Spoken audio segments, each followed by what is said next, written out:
Call to order the August 9th meeting of Peters Township Council. Mr. Lyle, roll call, please. Mrs. Merrill. Present. Mr. Seigel. Here. Mr. Arcuri. Here. Mr. Ball. Present. Mr. Berquist. Here. Mr. Kozer. Here. Mr. Lewis. Here. Rise and join us in the Pledge of Allegiance.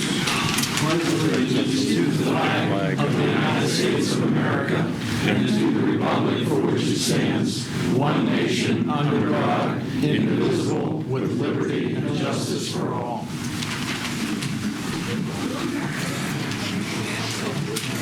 Okay, approval of the minutes from the July 26th meeting. So moved. Second.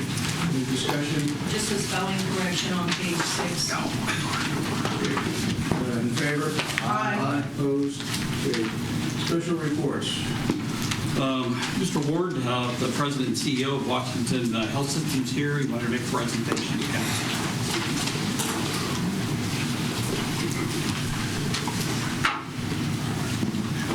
Thank you. I appreciate the council and everyone here allowing me a few minutes of time.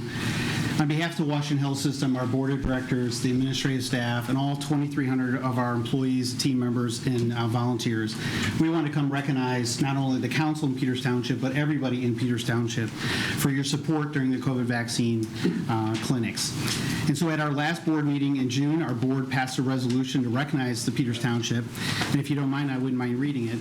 It says, be it resolved that the Washington Health System Board of Directors hereby recognizes Peters Township for providing the Peters Township Rec Center as a location for one of our COVID-19 vaccination clinics from February 2021 to June 2021, free of charge, in addition to providing constant and ongoing collaboration for our vaccination efforts.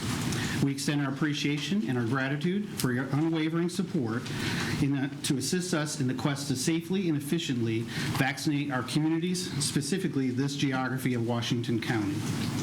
Your partnership has played an important role and an impactful role in our ability to vaccinate nearly 60,000 individuals, which is close to 50% of all the vaccination provided in both Washington and Greene County. To that end, the Washington Health System Board of Directors, the Chief Executive Officer, are awarding Peters Township the Washington Health System Presidential Coin, hereby offered for our sincere appreciation for your support as we continue to combat this worldwide pandemic. This coin is designated to acknowledge individuals or organizations, both within and outside of our organization, that have gone above and beyond to help and do whatever they can in dedication to one or more of our corporate values. And so I have this proclamation to present to you, including a presidential coin, and then I have an individual coin for each one of the council members, and then your township supervisor. Dave, you want to come around so we get a picture?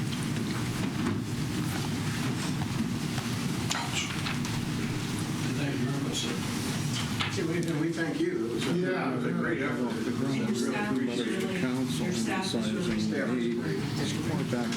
Impressive numbers, too. Putting on an inoculation. Switch They did. Come on, Dave, smile. Chief, EMS director was able to get it set up. All right. You saw the. All right. Thank you, gentlemen. Awesome. Hurt yourself here.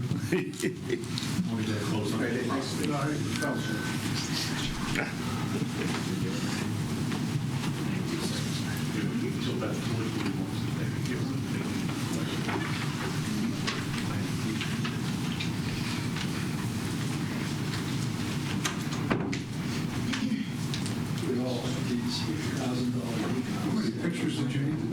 Why I kept getting somebody's hand in there, and then I realized it was Mr. Ball's. The thanks to you, really, you guys did a fabulous job. And I guess last comment, so you're aware, of all those numbers, in this area, at this particular mass vaccination clinic, there were 11,432 doses given to 5,739 individuals. And of all of those 5,739 individuals, I'm just making sure I look at this right, 92% of them came either from within the township or within 15 miles of the township. So that's my presentation and my gratitude and thanks to you today. But before I leave, I wanted to see if you have any questions for me in relation to anything with the Washington Health System or COVID-19 directly. Can I just add one? Use a ball mark on the green? Yes, you can. Not unless you're a bonus situation. So, Mr. Ward, if things happen in this whole variant situation, one of goes up, would you be thinking about doing clinics again in the future? Yeah, as you know, based on the decreasing demand for people who want the COVID vaccine, we've been flexing up and flexing down the vaccination clinics as necessary. And right now, all the mass vaccination clinics we had set up, we had 3 originally, one at Peters, one at the Crown Center Mall, and one down in Waynesburg, are completely shut down. That being said, at the beginning of August, we have 11 primary care offices where people can go get it done. Some of those are right here in Peters Township. So we actually have more locations now than we did before, but they're by appointment only instead of walk-in. But to your point, council member, if that did go up, we would absolutely consider reopening mass vaccination clinics if needed. What's the prognosis for booster shots? Hold on, let's flip your coin. It's hard to say, Dave. If it did come about, would it be the same type of an effort? Yeah, my guess is we would use the same type of effort either through vaccination clinics or our physician offices. And of course, if we have to do booster shots, there's a big part of the population who are going to need that. Right now, Pfizer is promoting needing a booster shot, and I have nothing against Pfizer. My wife worked for them for years, but they have a vested interest in why they're promoting that. Right now, it's too early, honestly, to tell whether or not the data supports that or not. Thank you. Thank you very much. Thank you for really appreciate it. If I could just add one other thing, one of the reasons why it ran so well is the efforts of Washington Hospital for sure. But I don't want to not point out the efforts of the fire department and Chief McLaughlin to help make that possible, and the staff of the Park and Rec department. They played a big part in making sure that things went well. And this was a great partnership, and it shows what can happen when municipalities are working with public sector partners. I agree completely. The staff both at the rec center went out of their way to help us anytime they could, and we did appreciate it. We should find out who Happy to do that. Very good. Thank you. All right, thank you all. Appreciate it. Have a good meeting.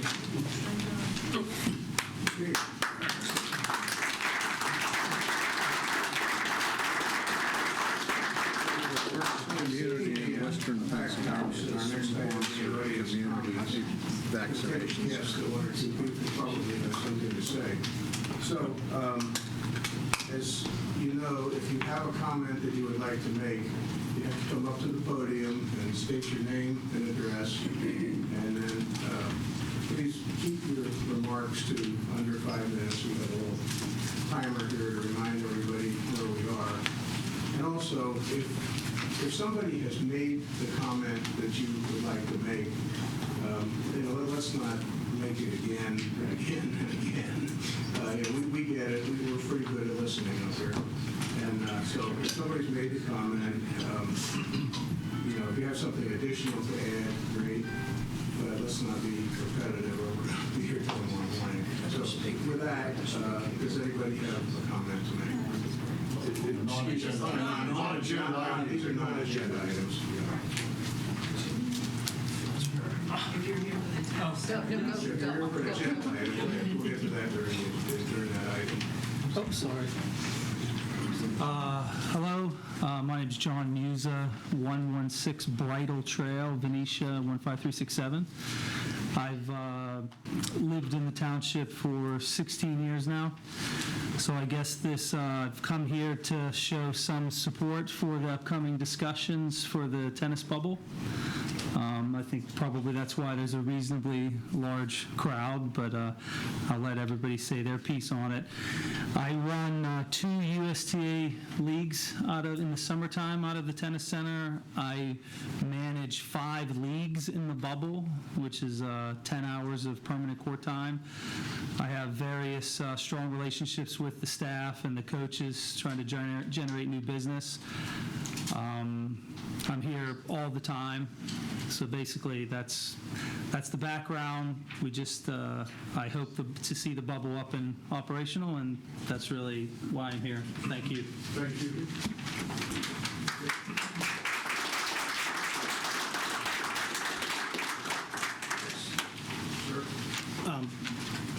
Hello. My name is Mike Pavlik. I'm at 668 Scenic Ridge Drive. I'm also here to speak about the bubble and the tennis program in general. We're Peters Township. We're better than that. I don't understand when I look at our peer groups and when I look at the success of our youngsters who are involved in these programs, Whippeal champions, going to states. We have someone who represented us in the Olympics recently, a Peters Township grad. We're not supposed to be taking amenities away from our community. What we're trying to build in this community are sustainable and responsible development programs for our youth. And I think that a knee-jerk reaction without additional study is very irresponsible. I've done some of that study. I've looked across all of our budgets. I've looked at Mount Lebanon's. I've looked at Upper St. Clair's for the last 4 years. I read the study that you had commissioned in 2016 multiple times. And this seems to be, in relation to some of the other numbers that I see within Parks and Rec, a solution in search of a problem.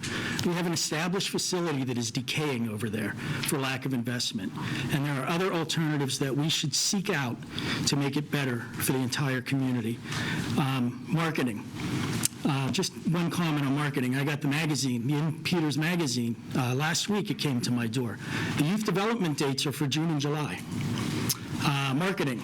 If you go to Google and you search on Peters Township Tennis and you click the website link, you get a 404 file not found on the township site.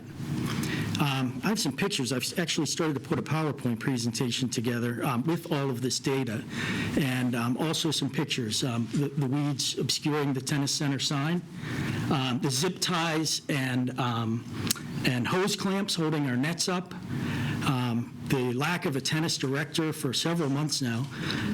I guess the point that I'm trying to make is we're better than this as a community. What you all are trying to achieve here is something that I believe requires a little bit more study and a little bit more diligence. And as I said, a knee-jerk reaction to take amenities away is nearsighted and I think irresponsible. And what I'd like to ask is this presentation that I've put together is, I believe, to the point. I believe it's accurate, and I've cited all of the resources.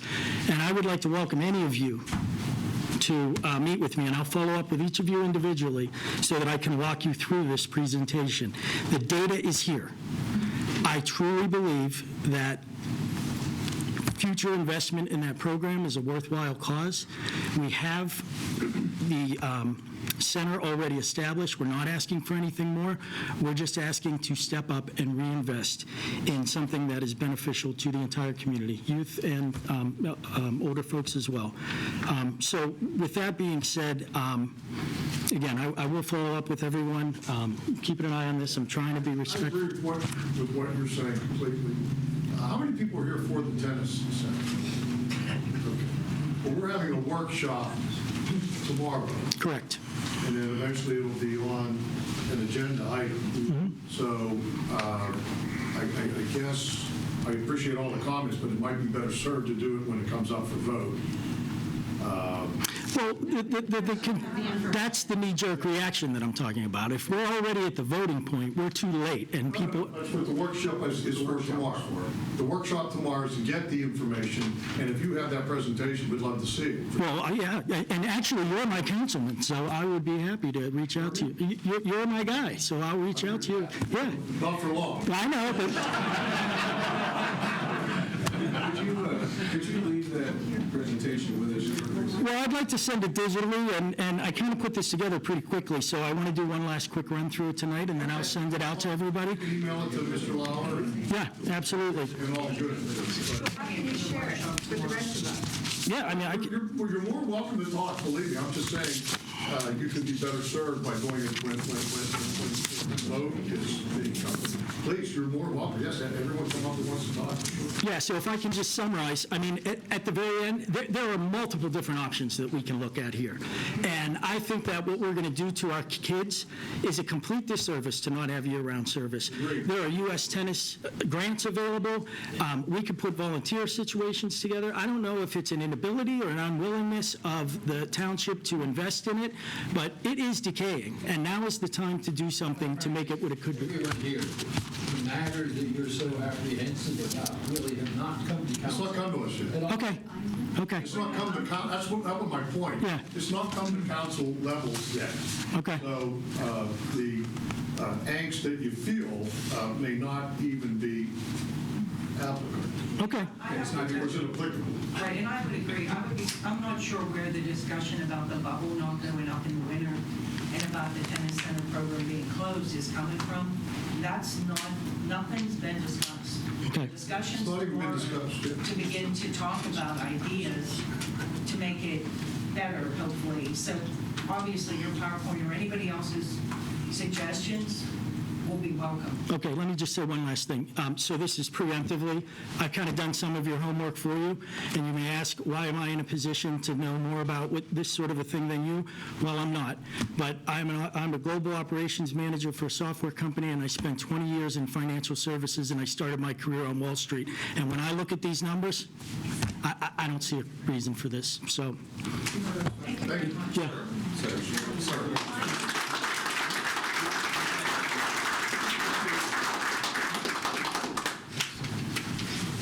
Nice presentation. Thank you, sir. You're welcome. Hi, my name is Lori Seekley, and this is my husband, Scott. For the past 21 years, we've been at 193 Sutherland Drive in Venetia until past few months ago, we moved across 19 to Canonsburg, but we are members of the Peters Tennis Center. I won't belabor the point, all the points the gentleman just made, but we do want to say that wherever it came from, we are in full support of putting the bubble back up as is normal operating procedures, which would provide the only indoor playing facility in Peters Township.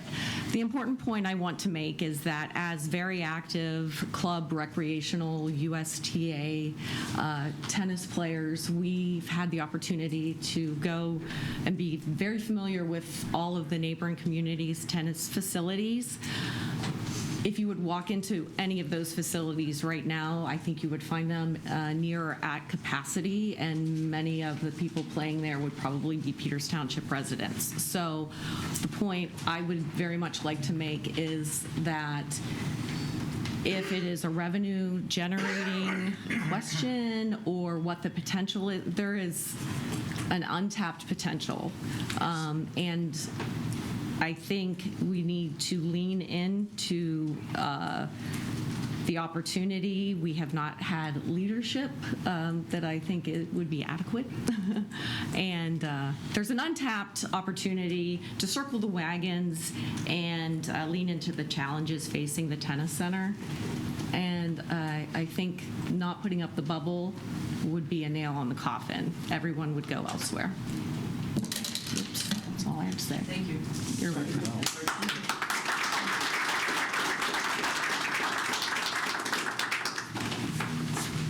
Hello, I'm Len Fector. I'm actually a resident of Upper St. Clair, but I've been Hold that against you. okay. But I've been a teaching pro for over 40 years, and probably the oldest pro in Pittsburgh with the USPTA. I'm a lifetime member. First of all, I'd like to congratulate the council on such a great school district Peters Township has. I mean, it's one of the best there is in the state. I follow that closely because I'm an ex-teacher. But now I'd like to give you some insight on tennis that you might not consider. Tennis is a very specialized sport.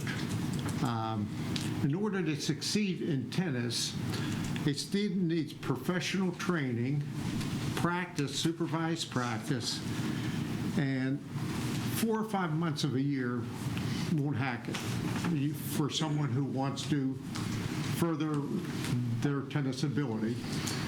The same is true for golf, music, art. You need outside help. The school district, as good as it is, cannot handle that need. They don't have the professional pros to supervise them, and there's a gap, and the gap is the tennis bubble. They need it all year round. If they don't have it all year round, the kids are not going to succeed. Peters has done terrific in the past. They've won many state championships we're all proud of, both the men and the girls. It's been a wonderful past. I played here 40 years ago. I'd just like to see it continue because it's such a beautiful facility with the four courts.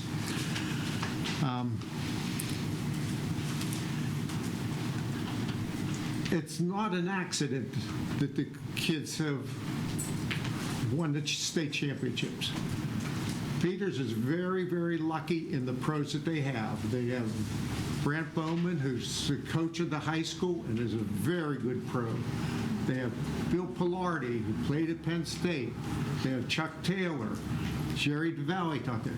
They're all great pros. I've been all over the city. Our pros are as good or better than anybody around.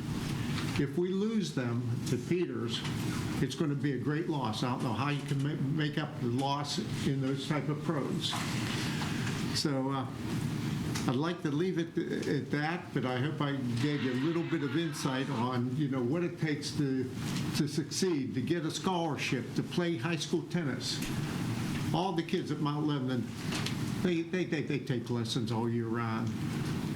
Upper St. Clair, North Allegheny, you need that. Everything's specialized anymore. And I think we'd have a gap if we lost the bubble. Thank you for listening to me. Thank you.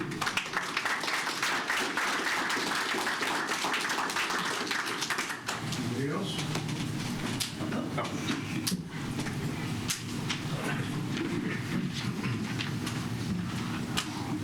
My name is Fernando Asensio.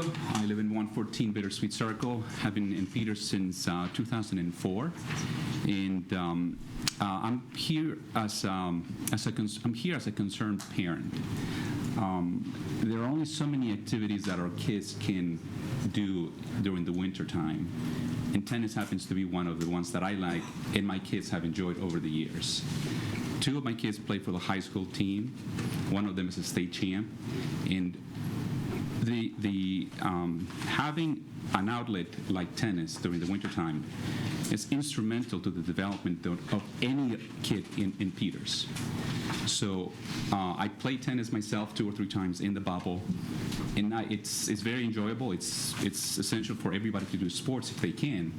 But I'm here as a concerned parent that if the bubble is not up during the winter, it will have a detrimental effect on all of our kids. And I think it speaks for a lot of the parents in this room in Peters Township. So we just please ask you to consider all the venues to keep the bubble up during the winter time. Thank you.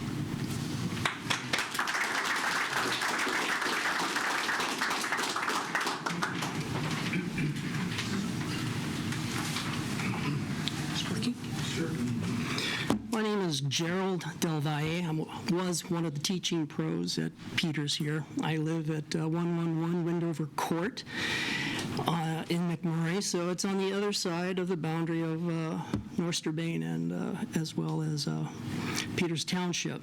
And I've been playing here, teaching here for 20 years now, and a total of 35 years of teaching abroad from California to here. When is the workshop actually going to be performed, handled? So tomorrow at 7 o'clock. 7 o'clock, okay. And this is not really Open for public comment. You can be here. Okay, so my question happens to be watching the tennis center at full capacity back in 2014, 2015, and starting from 2016, where the range was from anywhere from $260,000 of income coming in, which was a great surplus to Peters Township at the time, has been dwindling year after year after year. And the question nobody asks is why? I'm sorry? I said, we've asked, council has asked. Council has asked, and that's because the tennis center literally has one arm hide behind their back in regards to the policies. Not saying that the policies are bad, but the policies waver from why we can't do this or why we can't do that. It's not the same answer because of a policy. It just seems that the policy is thrown out there for whatever reason. We're not partnered with preschoolers. We're not partnered with the elementary schools in the wintertime to bring them in for academics or calisthenics or just to bang some balls around because the courts are free in the middle of the day. We're trying to have functions out there for cancer societies. We can't have that function. The question is why? Because of township policy. I don't understand. We can't advertise on or show a picture of a youngster winning a tournament or a type of lesson program and put him on Facebook, and this is what he did for Peters Township with his friends around him saying, hurrah. We can't do that. Why? Policy. I don't understand that. We can't, as teaching pros, we try to build up our book of business. We're contractors by policy, not an employee, but policy. Why can't I pay for 2 hours of book time? I'm paying for it, and bring ladies in to teach for free so I could build my book of lessons for the years to come. I can't do that. Policy. I don't understand. So this is something I'm putting out to you, that you have a lot of policies out there that doesn't make sense. It holds us back. We can't do anything. We can't advertise. We can't partner. Why? I don't understand. It's the policy. You throw it out there, and it doesn't make sense. Anyway, if you want to solve the issue in regards to growing, because we do have a great asset, it's there. Use it. It's there. People are willing to help. It's there. We had a group of people back 2012 to 2016, and people came together to put things together, social activities, get-togethers, the tennis extravaganza. Who remembers the tennis extravaganza back in 2016? Any of the ladies here? It was a great time. We had Allie Risk out here for a clinic, and people were out here. We had some events that were happening, but the following year, in 2017, for the tennis extravaganza, we must have had 80 people out there. Gifts being given out, food going out in different directions. We had a great time. 2017, I tried putting it together again. It's canceled. Can't do it. It was policy. I don't understand. We're losing people because of the policy, and that's what you need to understand. The numbers are dwindling because we can't have functions for the Cancer Society, for the children's cancer, whatever charitable event we were going to have, we couldn't do it because of policy. Don't understand the policy. That's all I need to say. Thank you very much. Thank you.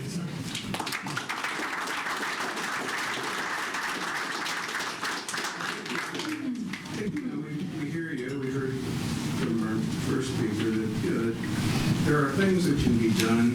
I think there's enough business people in this council to understand that, that maybe we do have to rethink how we're doing this. We're open for suggestions, believe me. I got a ton of them. And I mean, we just heard, we heard suggestions there. We read your suggestions, and we have an asset over there. That bubbles. That's $300,000 worth of bubble sitting over there. St. Clair just bought a new one last year, $700,000. 700. Okay. Yeah. So we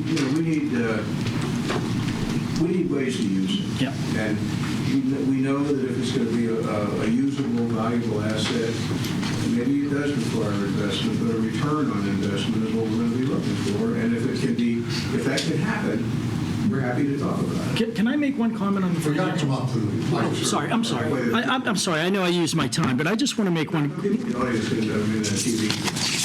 You can sell your time. I just want to make one comment on the financials. So this is from the Peters Township, Pennsylvania 2021 Operating Budget and Capital Improvement Plan. Overall, culture and recreation, including tennis. This is a return. Revenue expressed as a percentage of expenditures. In 2018, 19, 20, and 21, we wavered between 60 and 45%. This is overall culture and recreation. Culture and recreation without tennis wavered between 43 and 34%. In fact, in 2018, the tennis center had 91.6% return on its investment, and it has steadily declined. But if you break out all of the items on the budget sheets with respect to budget and revenue, in terms of the granularity that the report allows, tennis is your cash cow. You guys spend like $200-some thousand on it, and you're coming in, what, 70, 80,000 over. Well, first of all, municipal plans are, I mean, it sets a dangerous precedent. What do you do, close the library because the kids don't go in the summer? I think that the tennis center is the most profitable recreation program based on the information that I can glean from our operating budget. And if, everything else is lumped together within the recreation and cultural numbers. But I'd love to break them out. I would love to have that level of granularity to see what the basketball program generates, how much that running track generates, how much the skate park generates, and so on and so forth. Tennis generates more revenue than anything else in our cultural and recreational area. We recognize that there's an asset sitting there. Yeah. And, if you have an asset, it really is a good idea to try and incur profit. Absolutely. Let's fix it. I mean, if this were a business, I mean, this is my best flagship line of business right now if I'm looking at our rec department. Okay, so that would be among our topics of discussion. Anybody else here? If I could make one comment, I've received a number of emails from people, and a lot of you have commented about how important tennis is to our youth, which I agree. But I think one of the things about tennis that makes me in favor of continuing it is that it's not just for youth. It's one of the only sports that people from youth to maturity play. And I've received a number of emails from adult players from outside of the township who come here to play. And I think that's another argument in favor of growing the program and building the program. I turned 50 in May, and I started taking lessons in October because I was getting too fat because of COVID. And that's how engaging this has been, and that's how passionate I am now about this 9 months in. All right. Seeing no other comments, unfinished business, there is none. Moving on to new business. Mr. Paul, do you want to give people an opportunity to leave? Yeah. If anybody wishes to leave, now would be a good time. You're more than welcome to stay for the rest of the meeting. Thank you all for coming. Thank you for coming. Thank you for coming. Okay, moving on to new business. Acquisition of right-of-way needed to extend Manor Way. I don't want to spend a lot of time on the history, but it's been a while since we. Yeah. But I do think that it would be useful since there are people here. The question in front of council tonight isn't whether or not there's an interconnection between Juniper Woods and Manor Way. That really has been decided. What you have up on that screen in 1954, there even then this connection was envisioned. As you can see, the road stubs out onto the adjacent property here. Council considered the interconnection and approved it when it approved the preliminary plan back in October of 2017, and they reaffirmed that when they approved the final plan in July of 2018. Council in 2020 appointed Mr. Bresnahan to serve as special counsel for the purposes of acquiring the right-of-way. So what you see in front of you right now is what the current physical situation is out in the field. This on the left is the new roadway that comes out from Juniper Woods, and then of course what you see on the other side is Manor Way, and that's where that connection needs to occur. From the township staff standpoint, the interest in this has always been a question of public safety. And towards that end, Chief McLaughlin and Chief Grimes and Mr. Herson are here. In addition to that, I have a letter that was written by Tom McMurray, the director of the ambulance service, that I promised him that I would read. Dear Mr. Lauer, this letter is a response to your request for comments regarding the connector road between Juniper Woods and Manor Lane from the emergency medical services perspective. As we all know, time is critical for all first responders when viewed from the various perspectives. We have performed several informal response time tests from our base using Thompsonville Road through Juniper Woods to Manor Way, and to compare that by using Hayes Road and Locust Drive. The average time saving was between 1 and 3 minutes, depending on the various factors such as weather, traffic, and time of day. In a medical emergency, this can be the difference in saving a person's life.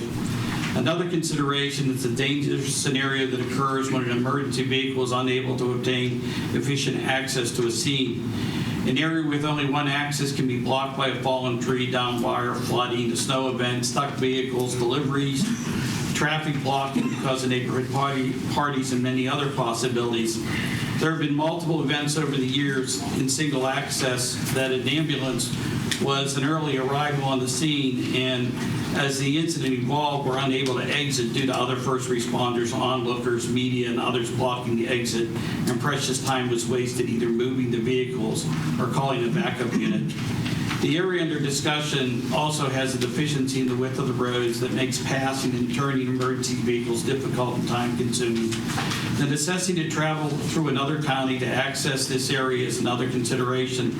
The Peters Township Road Department has been outstanding when we have needed them to help our crews access emergency scenes during hazardous weather. The protocol to respond to clear roads outside the township may not be as defined as staying in the township. In conclusion, we strongly support the philosophy of multiple ingresses and egresses to all housing plans in the township to maximize the public safety of our residents. As the township has grown over the years, there have been significant progress made in the planning of new developments to allow for multiple ingress and egress, such as the Snowberry Plan, Colony Manor, McMurray Highlands, and the Stonehenge, to name a few. The township's decision makers are to be commended for their foresight in making these improvements happen, and we urge the progress to continue. Respectively, Tom McMurray, Director of the VSW Ambulance Service.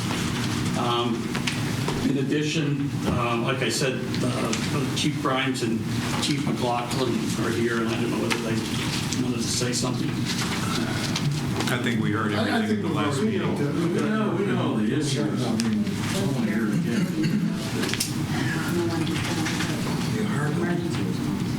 Schneider wants to speak. Can I speak?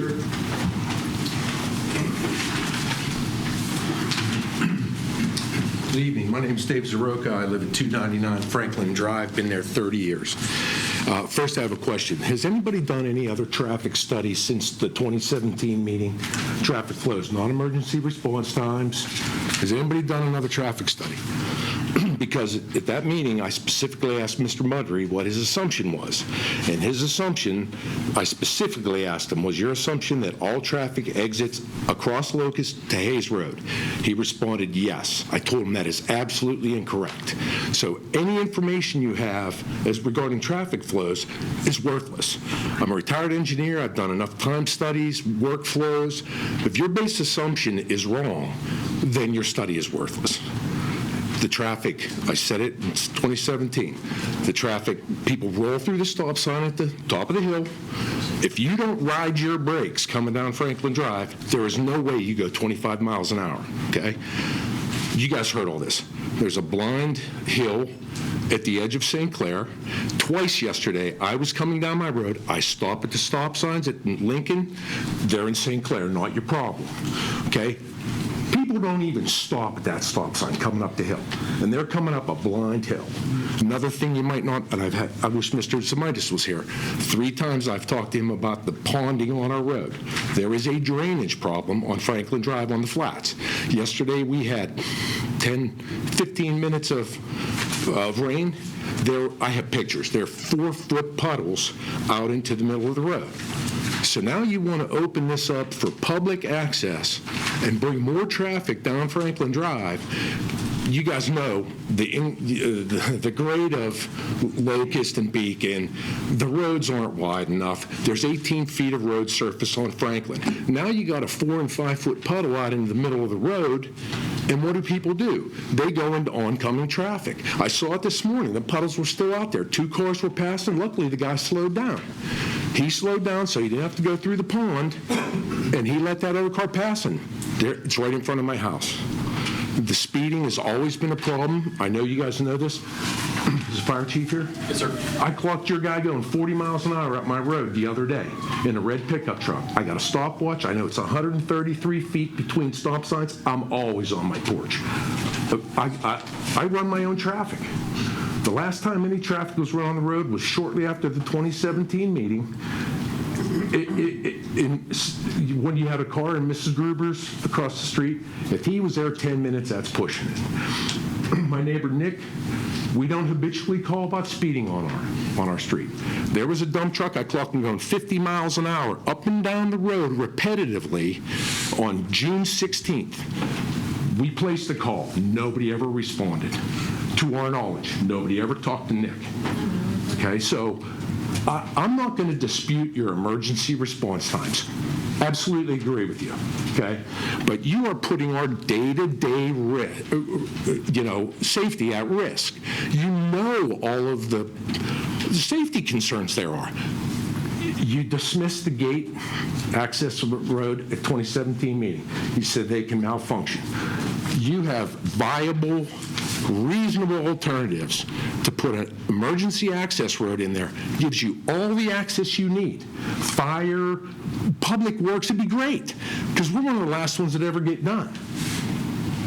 Okay? I've been there 30 years. It is what it is. I'm not going to dispute that. At worst case, you put in an emergency access road, and you get what you want, and we're safe. I mean, I just don't understand it. So it begs the question, the elephant in the room. I'm a conspiracy guy. What's really behind this? I think you guys want to dump traffic into our neighborhood and offload Thompsonville. Sir, you have the same problem with your Sugarbrook plan. My bet is you don't own the property you need to blow the temporary cul-de-sac at the end to Marie Drive. I may be wrong. Hold on. I think we're your test. You know, we're the orphans. We're the orphans of Peters Township, always have been. I rarely see a Peters Township police car come through our neighborhood. That's okay. We don't cause trouble. Rarely do we see anybody. If you put a gate in and you run 12-hour shifts, I don't know. But let's say you do. You have a guy come through that gate once a shift. Minimum. That gate's used 4 times a day, plus public works. They make breakaway gates.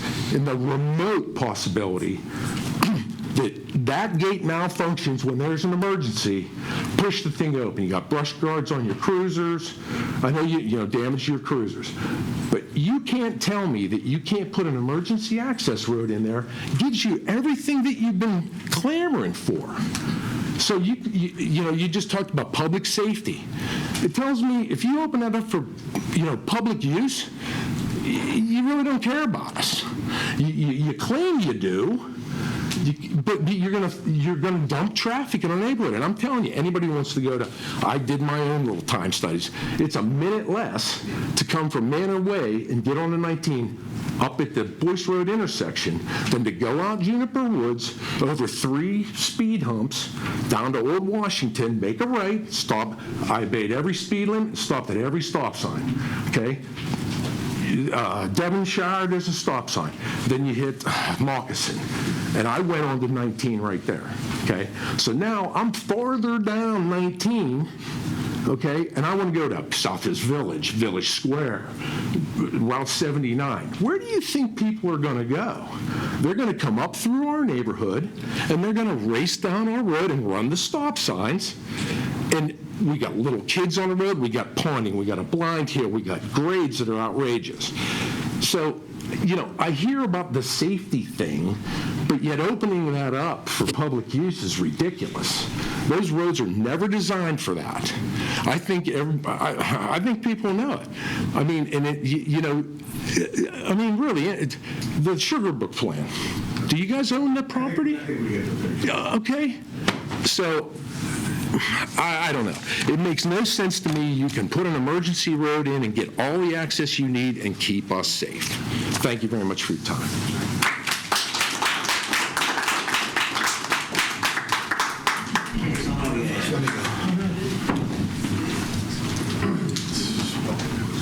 Jason Snyder, 3112 Manor Way, the property you're trying to take off me. My question right off the bat is, why are we back here? Yeah, good question. Why? I don't understand it. What changed? What changed?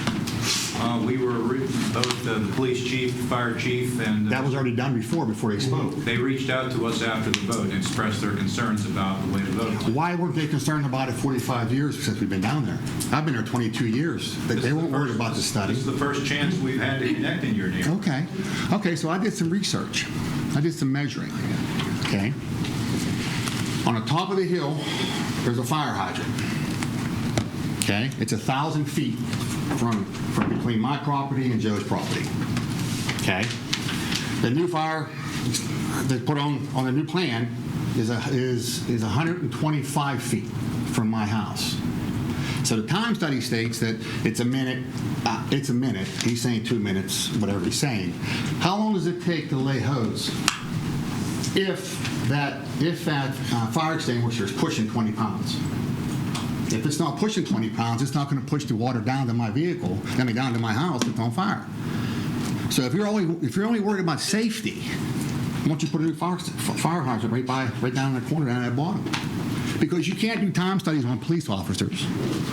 You can't do time studies on ambulances. They're on the road. I got a family member who's a retired fire chief, and I have in my family who's a police officer. So I have respect for that, highly respect. But you can't narrow down. The only people you can narrow down is the fire department. I mean, cops are cruising all over the place. They get a call on 19, boom, they're right there, right? That's a safety thing. There's no safety thing there. If you put a fire hydrant down at the bottom of that hill, right? It covers all the way up, all the way down. The fire extinguisher, or fire hydrant up above covers that top, and the new one in the new plan covers that plan.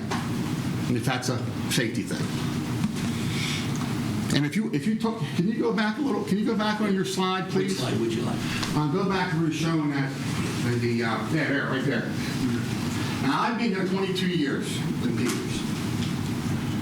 My survey ends right here. So I'm paying 22 years on taxes on this road, but I guess according to you, it's not mine. But from here, there's a big hollow here. That's the right-of-way. It's on my survey. So I don't know what he's talking about. If you can see the road, they didn't maintain it for 22 years. They didn't pave it. All they do is plow it, and they have to. When they come down here, they can't take that snow anywhere and push it this way and back out and go. Joe, my neighbor, who lives next to me, he has pictures of that road 25 years ago. It looks the same.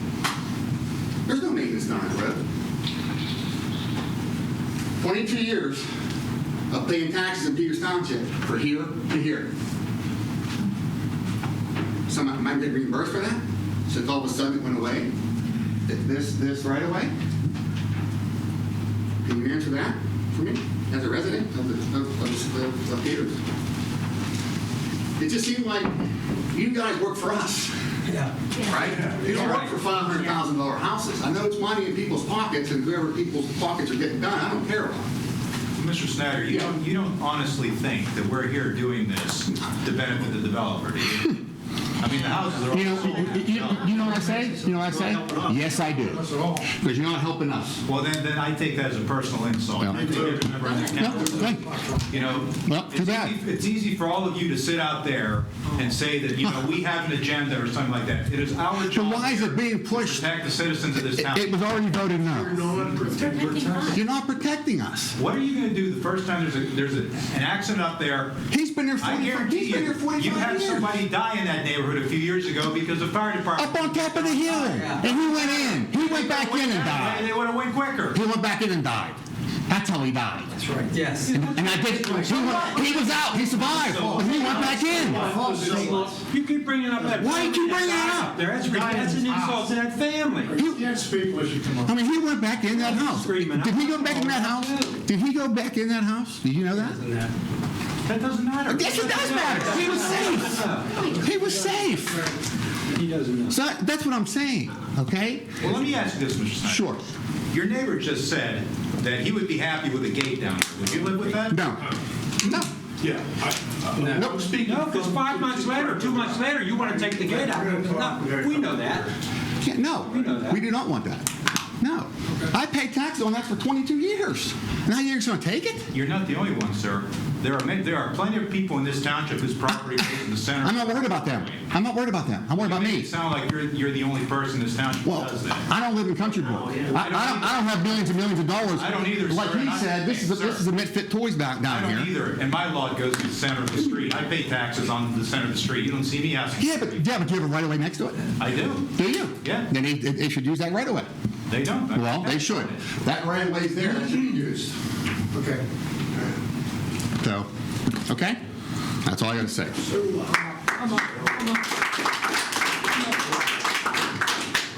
Leave the picture up.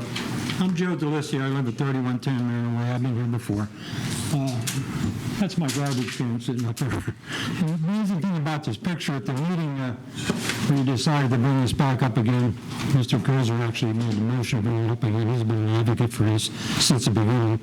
He actually, I want not to interrupt you, sir. well, you made the motion initially back in July 23rd, 2018. You made the motion to vote for the Juniper plan to go forward after I mentioned that number 10 article in the Planning Commission was it was not to be voted on until the Manor Way connection was resolved. And then Paul says, will be resolved in a very short period of time. We'll make an agreement with those people. And here we are over 3 years later, and it's worse than it ever been. But you made that motion, and you made the motion to bring this back up to this council to vote again. You did. I did. You did, exactly. I did because... And here's the amazing part. After the motion was here was to vote this down, within the next 2 weeks, the developer had all kind of people working over there, fixing this roadbed and paving that, putting the grass seed down and everything. And amazingly, Paul pops a picture up there and says, well, this is all we need to make this connection. You think a developer, when he heard there was a no vote, said, hey, I'm going to spend all that money and pave that down and it's going to sit there for nothing? Why would that developer do that? He was required to, sir, as a condition of the subdivision. That's great. Pay for that road. That's great. Whether we passed it or not, he was going to put that... Well, let's look at the original plan. The original plan called for 60 patio homes. There's no patio homes over there. There's 45 homes over there.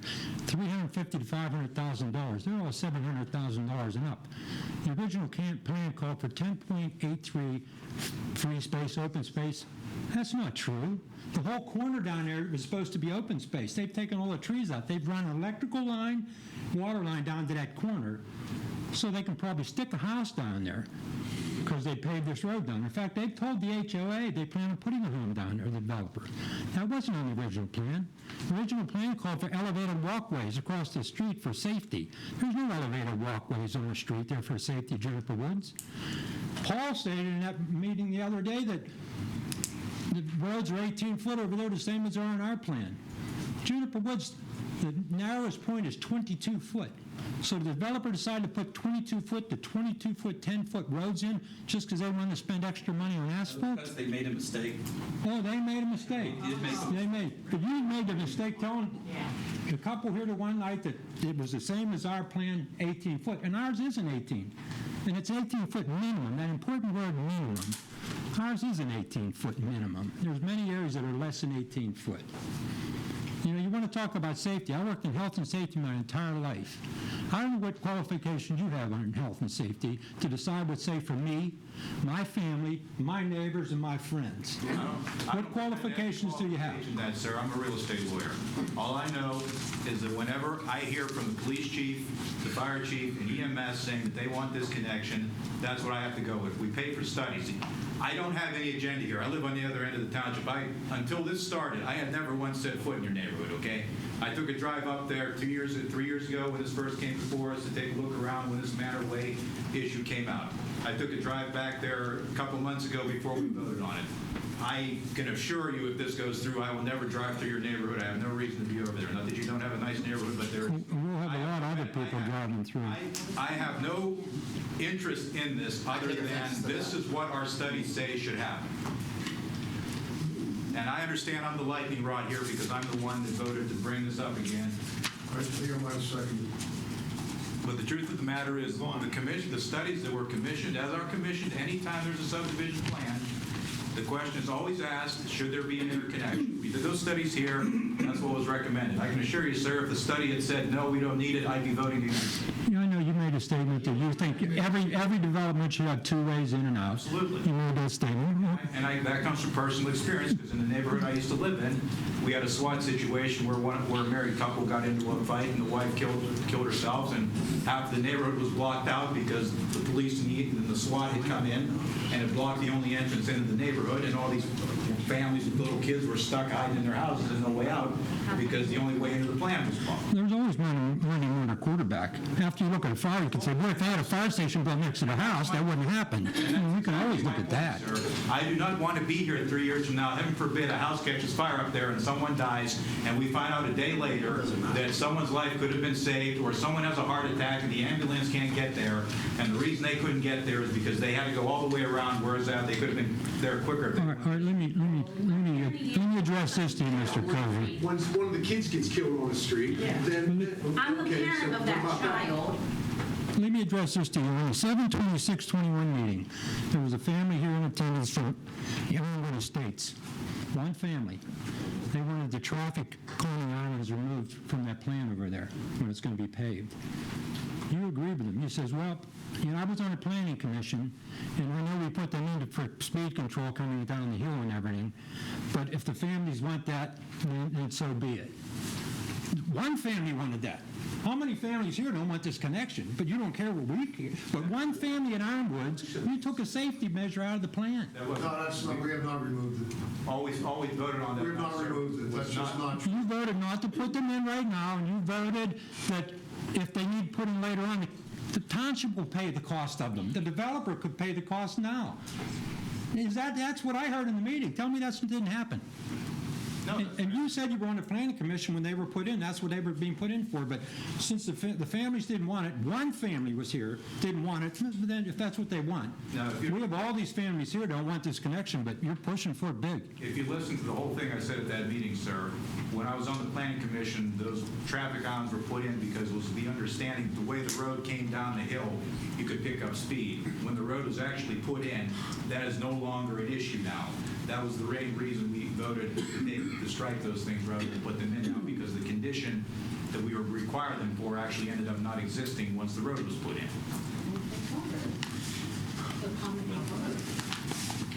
And as far as the police chief, I don't know the police chief. I don't know. How many times have you been down Manor Way, down at my house?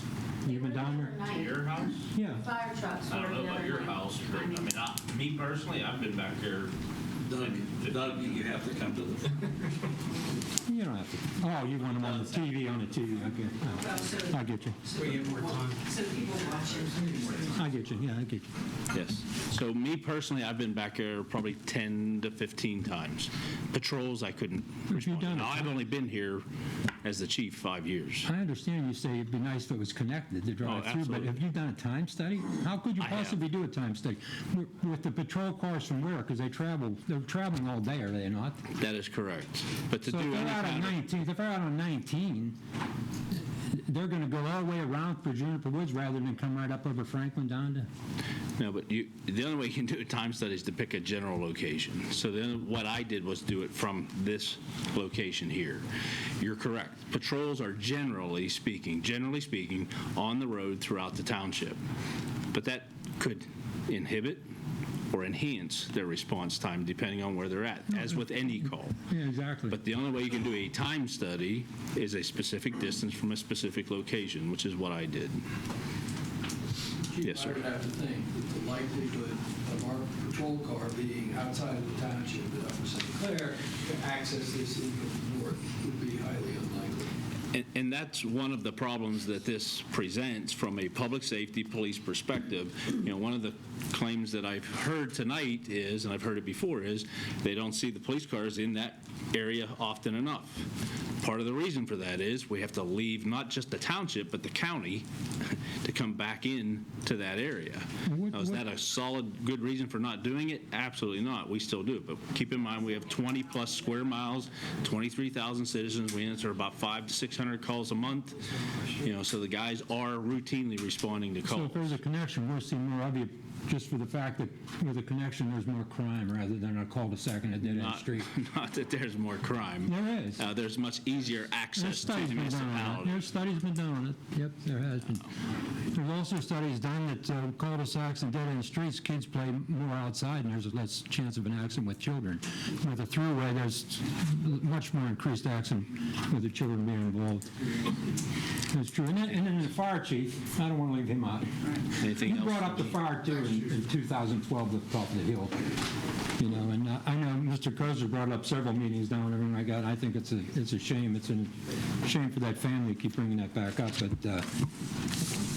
I don't think you had any study saying you would have been there sooner or the individual would not have perished if that connection was through there. Well, it's not a shame for his family because I am his family. Okay, it's my grandfather. You're saying he wouldn't have perished if the connection was there? What I can tell you is that we could have been there 2 minutes and 10 seconds faster had we gone East McMurray Road to Thompsonville, to Manor Way, and up that way. We could have been there 1 minute and 27 seconds faster had we gone Route 19 to Thompsonville to Manor Way, rather than going Route 19 to Hayes to Franklin. So every time that you have a fire, it doubles in size every 30 seconds. That doubling in size in 30 seconds grows 3 times its size in 1 minute 27. And that fire happened 9 years ago, we'll say roughly 9 years ago? Debate, yep. What does the fire department actually, after that fire, and unfortunately your relative passed away, what have they done for us local residents? I haven't seen anybody coming down there promoting smoke detectors, CO detectors, fire evacuation plans, nothing. This is nothing. Well, no, that was brought up at the meeting. I mean, if we're going to be attacked. Question, sir, but look, we're talking about a topic here, and you know, you've been around the block on everything you can think of. We got the picture. The chief has answered it. The police chief's answered it. The ambulance squad's answered it. We understand because we've talked about this about 10 times before. So if you have anything new, fine. Otherwise, no, I want to talk about the public works yet. we talked about that too. Yeah, because the meeting that you decided to bring this back up, Manor Way wasn't even on the agenda, but the bulk of that meeting was spent talking about Manor Way. In fact, Paul invited the police chief, the fire chief, and public works here to talk about it. But one family came in with a letter. They spoke here as long as they wanted to. There was no limit on their time speaking or nothing. So I feel I have an opportunity to speak. This is on the agenda now. Public Works at that meeting stood up and mentioned that there was an accident on Franklin with a plow truck. I don't understand what that has to do with this Manor Way connection. What would have prevented that accident on Franklin with a plow truck? But that's not Mr. Herson's point. One of the problems we have, and we're going to be having a discussion with the council on this later, we have a number of streets that are steep, and the streets there are steep. And the problem is in the wintertime, whether it's that location or Trinity Drive, when you're going down that street, we have trucks that slide, and they slide into vehicles. And that's a dangerous situation. It's much easier if they can attack that hill from the bottom up. And Mr. Urson can speak to that if you want. But he's not, what he's suggesting is a problem that exists throughout the township, and your location is one of those places that it exists. And that's true not only for the public works vehicles, that's true for the garbage truck that comes down that hill as well. I'll agree with you. It's easier to go up the hill plowing and everything like that. But the accident happened on Franklin. It's open both ways. The truck would have been going both ways. It was going down, actually, not up. Yeah. So, This connection would allow the hill to be, your hill, to be plowed from the bottom up. And that's why. It's not Franklin. It doesn't matter that it's Franklin. But the amazing thing about it, and I think my neighbors will contest to this, when winter, when it's bad, we know what the hill's like. And when there's snow and everything, we can handle that. And the amazing thing, once I can handle that and get down Franklin, handle the snow and everything there, as soon as I hit St. Clair, it's solid and wet. Perfect. It's perfect. It's beautiful. For some reason, St. Clair gets there, and I think they've traveled further to get to that point than Peters would to get to us. And but we seem to be last on the list, too. And Upper St. Clair travels on their own streets to get there. And when we travel to your neighborhood, we travel on Upper St. Clair's. So we have what you call a dangerous hill, but because you got to travel through the township, we're pushed on the back burner. No, it's because there's not a good interconnection that allows it to be done efficiently. What? It's Hayes Road. When it's done efficiently. I just don't understand why it takes that long to get there. It should be priority for the steep grades in the township should be the priority. The way I see it, so. Anyhow, I don't know, your minds are probably made up there already before you came tonight, but I would ask you to vote no for this. I would have asked you to consider the residents that are here tonight, the other residents, the bulk of the residents do not want this connection. You had one couple here that wanted it, so I would ask you to consider the residents. The residents are the people that vote and put you in office. You know, you're supposed to represent us, the residents. You know, I've lived there since 1983. I've never had an issue down there. The township's never worried about my safety until all of a sudden now they want to think they're doing safe for me. You know, so you know, this is just a policy. In the past, you've had plans developed with cul-de-sacs. You changed the policy. I would agree with one individual got up before. I mean, something goes wrong here, let's make a couple more policies. Policies. It's ridiculous. But I'd ask you to vote no for it, and hopefully you'll think about that long before you make the vote tonight. I know you bounced this around several times, and I just ask you to vote no for it. Thank you for your time.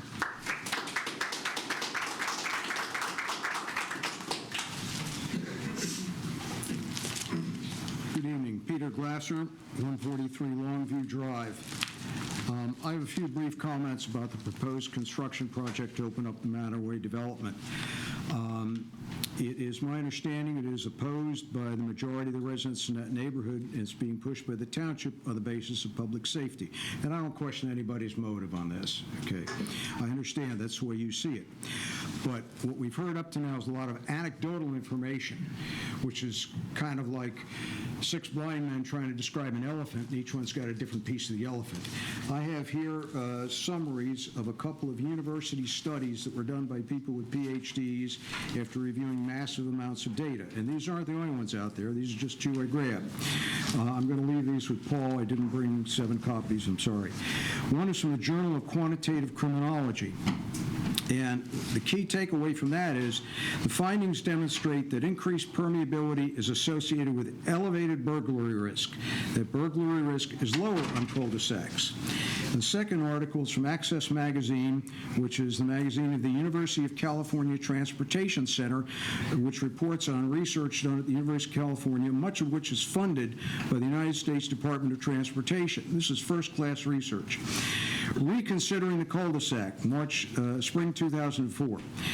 Analysis of automobile data, accident data, supports the notion that cul-de-sac and loop patterns, that's dead ends basically, are safer than other kinds of streets. Discontinuous street systems have lower burglary rates than easily traveled street layouts. And they cited as an example, there was a district called Five Oaks in Dayton, Ohio, and it was restructured in an experiment to create several small neighborhoods by converting many through streets to cul-de-sacs. Within a short time, traffic accidents fell 40%. Overall crime decreased 26%. And as I said, I'll leave this with Paul.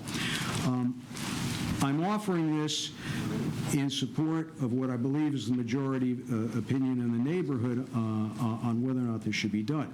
But I'm not offering a personal opinion on whether or not it would be better to have that development opened up, because I think that is a matter best decided by the neighborhood residents. I merely present these studies in support of what I believe is their view. I am concerned with two other aspects of this. One, if you go forward to the Manor Way project, the township is probably going to get sued by a group of homeowners there. And then taxpayers are going to have to pay for lawyers to defend that lawsuit. As a taxpayer, I just don't want my tax dollars wasted in litigation against other neighborhoods to do things that those neighborhoods don't want done. I don't think that's productive. But in addition, there's a non-monetary aspect to this. I'm concerned if our elected representatives are going to do something that would disrupt the character of a neighborhood, is in direct opposition to what that neighborhood wants, which holds no benefit for the vast majority of other township residents, because if you do it to them today, you could be doing it to other neighborhoods tomorrow and the month after. So I would ask you to consider whose benefit should the township be run for?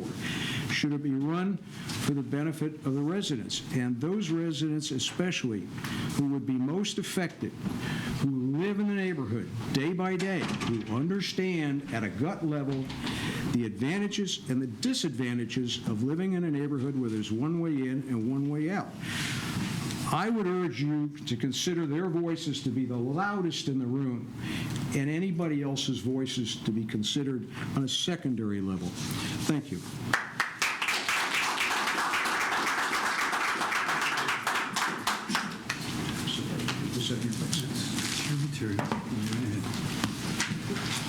My name is Kenneth J. Yarsky II.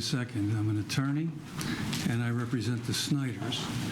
And what I have done is prepared for each member of council a summary of there's a number of statutes that are in here. There's a number of plans.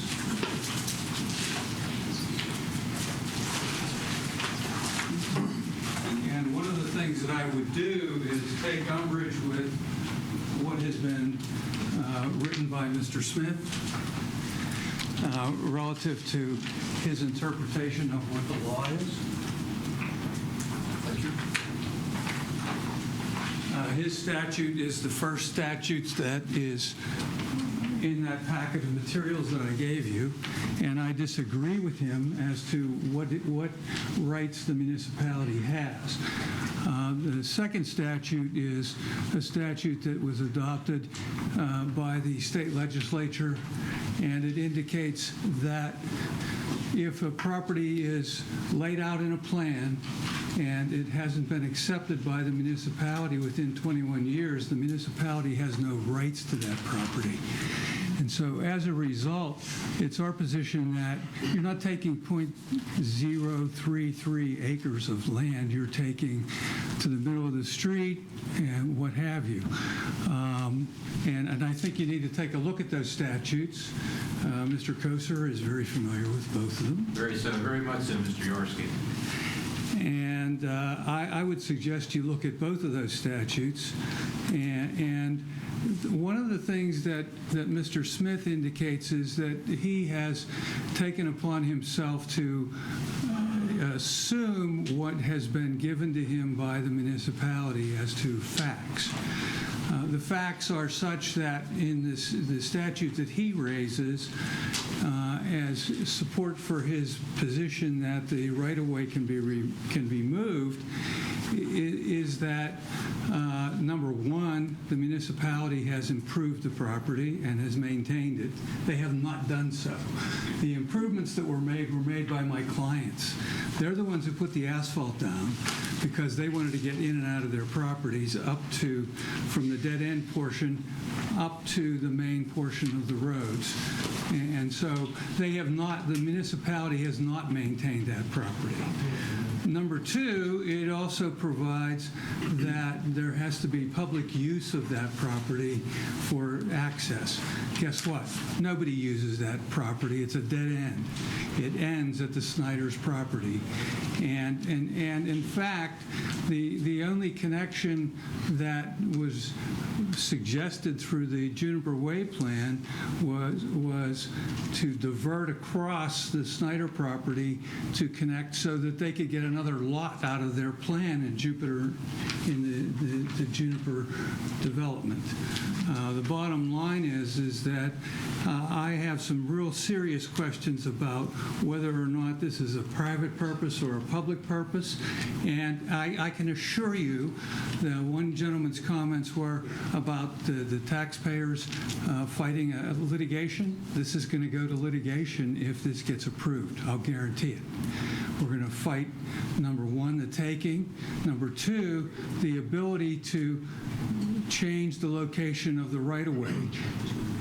The bottom line is if you put up that one screen, you'll see, and it's part of the packet of materials, the one screen which shows the plan, the original plan. This is the area we're talking about, right in here. What the municipality wants to do is come across the Snyder property this way and connect into the other plan. There are alternatives for that developer to connect in other ways, but they don't want to do that.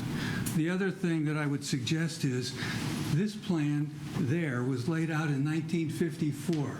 All of a sudden, 67 years later, there's a concern about the safety of the people that live in that community. That makes absolutely no sense. The whole point is that this is being done to be able to make that development work for the other developer. And the fact that there's been a number of adoptions of ordinances in the municipality requiring two means of ingress and egress. Bottom line is nobody cared about the people that lived in this particular plan for 67 years. All of a sudden somebody wants to develop an adjoining parcel and they need that other access. There's other points that they could come in at, but it's going to cost them a few bucks. And so as a result, let's just ignore that. The developer wants to make money. And if he can make more money doing this way, fine, so be it. That's what the municipality has determined. It's in the best interest of their citizens. Bottom line is, what I'm telling you is that not only will there be a challenge as to the relocation of the right-of-way, but there will also be a challenge to the taking.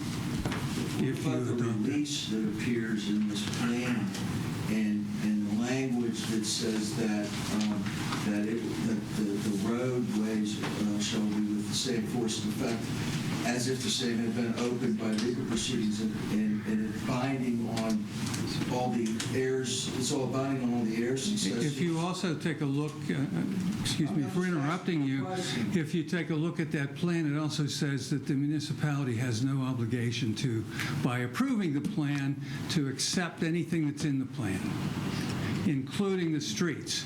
And that's in the plan. Mr. Yarsky, do you have a copy of what you provided counsel for me? I'll be glad to send it to you. Okay, thank you. And my recollection, the opinion I provided was several years ago, wasn't it? That was in June 1 of 18.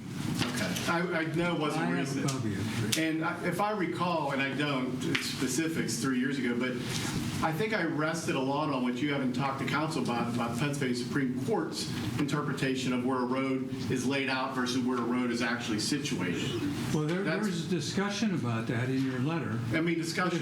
If you take a look at the cases that have been decided I'll be glad to provide you with those as well. Because I think you didn't respond to my letter, if I recall, I responded to yours. And if I would have happily reviewed any case law you provided that was contrary to the Pennsylvania Supreme Court, and if you have it, I'll still look at it. No, I'll be glad to provide you with the... Because it's been 3 years and I haven't seen it. And what the decisions say is that there's a two-pronged test for what you're looking to do. Number one is the maintenance and upkeep, and number two is the use of the public of that particular roadway. There is no use of the roadway for sure. I think they plowed out to the end of the road, I believe. They plowed down there. I don't know. I've been there a few times. I've never seen it. Not regularly. Okay. But it's happened. That was my recollection.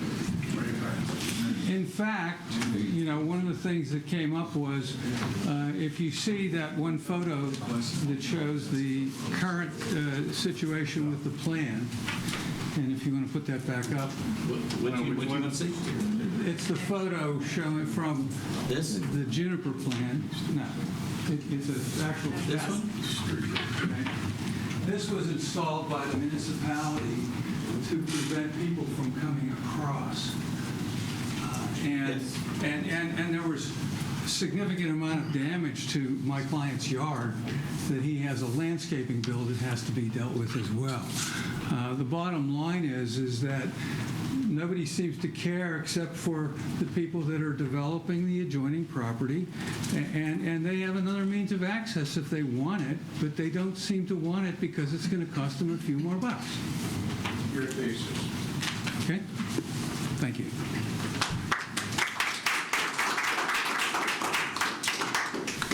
Paul, can you go back to the map that was up of the development? This one? The older one? That one. No. Back one more. One more. Okay. David Sopko, 2779 Locust Drive. I live on what is labeled as Lot 62. And for your perspective, I'm sure you know where the Township radio tower is. The Township radio tower sits on Lot 1 of the Beacon Manor Acres. My only concern, we're talking about safety here, my big concern is the way the road is configured at that point. I live at the peak. When I get in and out of my driveway, I have almost been hit multiple times, including head-on, by people who live down over the hill and still drive up over the hill at a high rate of speed. Because of plants and the way the road is shaped and turns at that point, there's a limited line of sight. So what I'm wondering is, when we put that through, and I go back, my wife told me not to tell, but I remember what happened when you guys improved Hoover Lane as part of the Valley Brook Road interchange. Hoover Lane was used by about 3 or 4 people before it was improved, and now it is used constantly by everybody as a shortcut in and out of Camelot from St. Benedict's, et cetera, et cetera. If you put this road through and I get wiped out pulling into my driveway, I will be back here. Because this is what's going to happen. Because my driveway and the Henry's driveway, where the radio tower is located, are pretty much blind. So somebody coming up over that hill at 35 or 40 miles an hour is going to take me out. And the last time I almost got hit was last week, Friday. Thank you.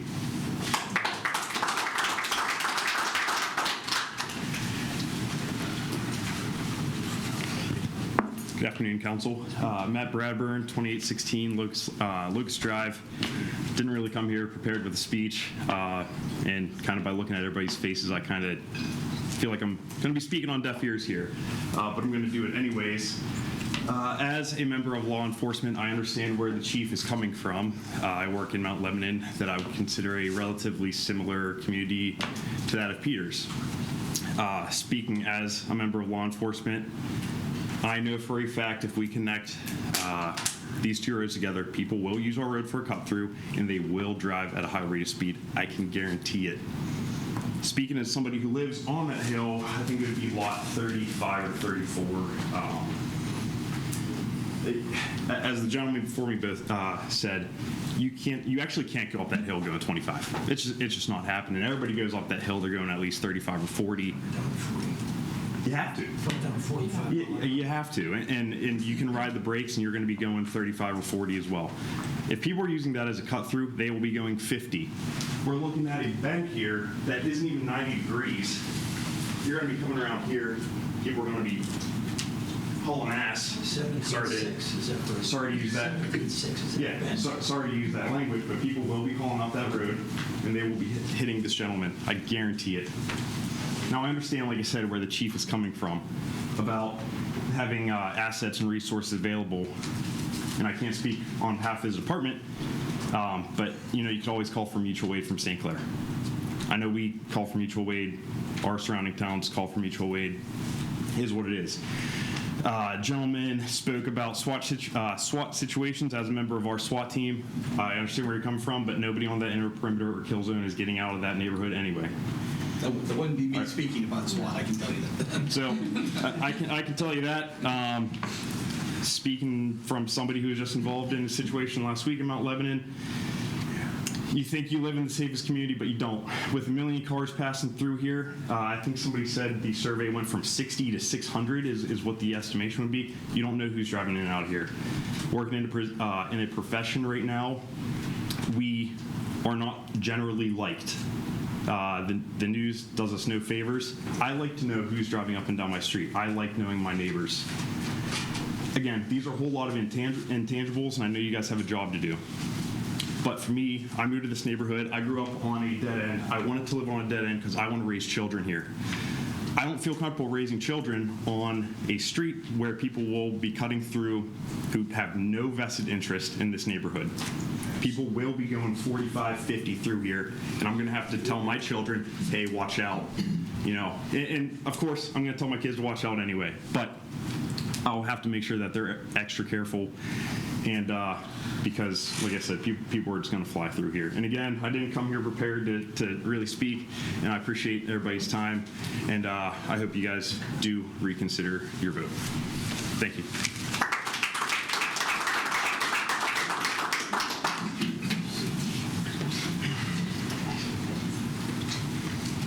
I'm Lynn Hiscar, 2828 Locust Drive. I don't want to be repetitive, so I'm going to make this brief. Most of the points have been covered. I don't even know why we're here this evening. At the last meeting, the connection was voted down, yet the township is holding yet another vote. And if this vote doesn't go their way, how many votes are going to be held until it does go your way? The connecting road is already in. The only thing standing in the way of a full connection is a concrete barrier. I live at the bottom of the hill, and yes, people do speed. They're going 40 and 50 miles an hour by the time they're passing my house. I really have to watch backing out of my driveway. At the prior meeting, resident after resident has testified that the road is steep, it's narrow, it's dangerous. The township had 2 other safer choices to put a connection road in, and for some reason, these alternatives were not chosen. So how much concern does the township really have for our safety? Should this connection go through and somebody gets seriously hurt or worse, caused by an increase of traffic speeding down the hill, I'm sure that you will all be very quick to hide behind your version of qualified immunity, claiming, oh, don't blame me. So it's clear that the township has an agenda regardless of what the residents want. So I'm asking you, why are we even here this evening? I gotta say, it's kind of like inconceivable to me. You guys are complaining about speeding, yet it's pretty much all of you speeding. I mean, the speed limit is 25. Whether you have to ride your brake or not. It's delivery drivers. There's delivery drivers. Get that. Believe me, I live on Saratoga. I live on the corner of Saratoga. People fly. We have speeding all over this township. It's a common complaint. Doesn't it? Just go on East McMurray Road. Who goes? If you go the speed limit on East McMurray Road, you have someone on your butt in a second. That's why I don't These are different environments. Streets you're talking. I'm just sitting here listening and complaining about speeding. Well, go the speed limit. Yeah, but why can't you listen to us? Yeah, That's the only thing you have in your head right now. I'm just, that's your retort. I'm just kind of, it's an incongruity. You want to put 6 and you mentioned studies, sir. You don't have a valid study. You don't have a valid traffic flow study. You have emergency response studies probably coming out your ear. Can you put the photograph up again, Tom? My name's Chris Jenkins. I live at 2814 Locust Drive, next door to the police officer. We actually have 2 police officers in the neighborhood, so as far as police assistant goes, I think we're in pretty good shape. I grew up in Bethel Park and paid some visits to Peters Township homes and really enjoyed seeing them. Not because they were the biggest home, not because they were the fanciest, not because they had a lot of money, but because they were beautiful neighborhoods. And I bought a lot out of the newspaper 15 years ago, about an acre right at the corner of this road here. It's a cul-de-sac. It wasn't even a public road at that point because of being partially gravel, a couple feet thinner. And I call it an old school Peters Township neighborhood. And I guess I would just like to say, council, watch out. I understand progress. I understand developments. I understand building a tax base. But this used to be the woods that our kids played in. It's supposed to be a green area. And look at it. Okay? Watch out. Okay? Peters Township is filled with old school neighborhoods. And this is one of them. Be careful what you're doing here. Okay? I live at the corner of that house, of that bend that we just saw on the graph, and every year somebody ends up in my front yard. When you pull up that road, you automatically go left to center. There's a very high likelihood of head-on collisions.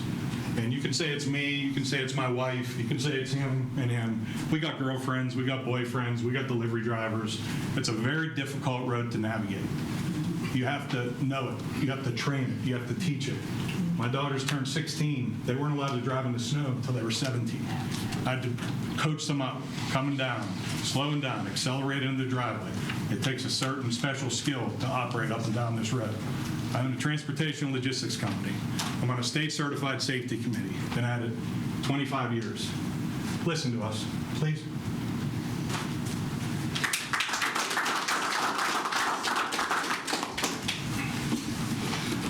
You must have patched everybody by this time. Anybody else? Hello, Council. Jim Kittleberger, 2921 Beacon Way.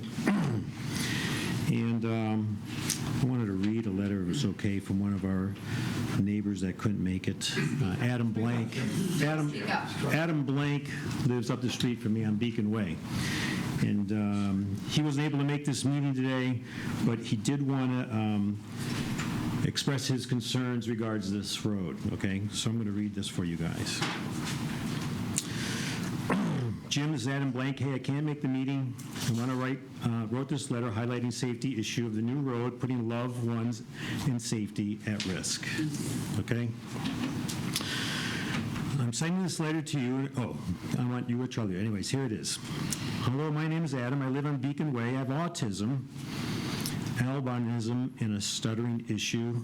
Albinism is a condition that affects the eyes, skin, vision. I have trouble seeing and have white hair. I live in Beacon Way since 1997. Growing up in this neighborhood has been nothing but fun and a blessing. Everyone knows me as a Manor Way mayor. That's true. He is. I love my neighbors. I care for each other. We have come to caring, and we are really concerned about this road going into the plan. Everyone in this plan really has taken a lot of their personal time and informed that we do not want this road in the plan. I give them a lot of credit for fighting this way. Anyway, I'm really concerned about the safety issue. I want you to put yourself in my shoes for moments. When I go up Locust Drive, there's a big blind spot there. And when we go up to the top of the hill, this is a crest when I'm walking up. I cannot see a car coming. I have to rely on my hearing.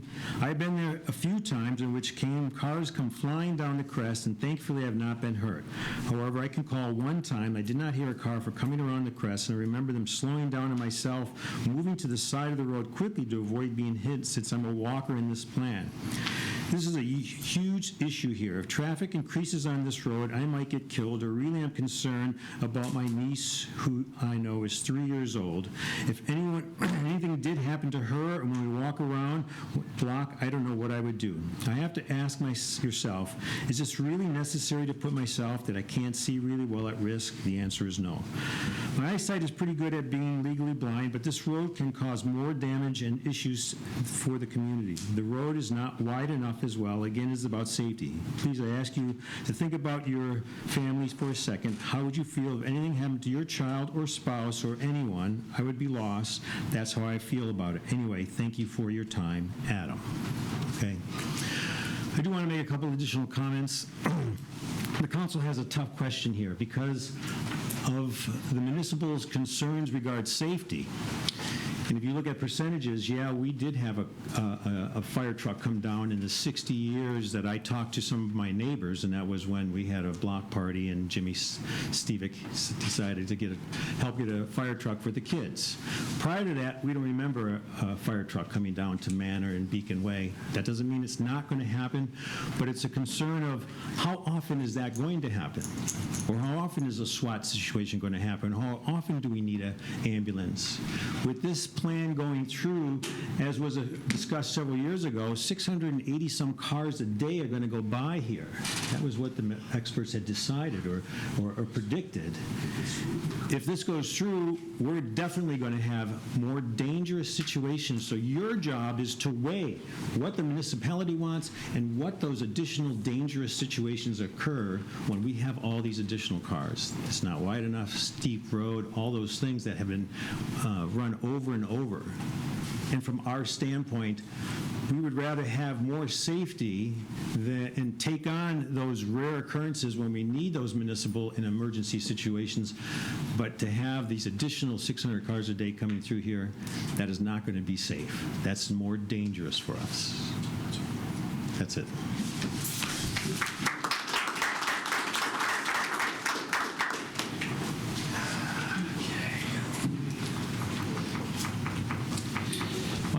Christie, 2916 Beacon Way. I've been in Peters Township for 43 years, paid a lot of taxes. And I'm probably noticed, I guess people here, and you talk about safety, you talk about a lot of different things. Well, I got proof a lot of things went wrong on this road. Okay? And first of all, I'd like to thank you, Monica, Jim, and Mr. Ball, for being council members here, okay?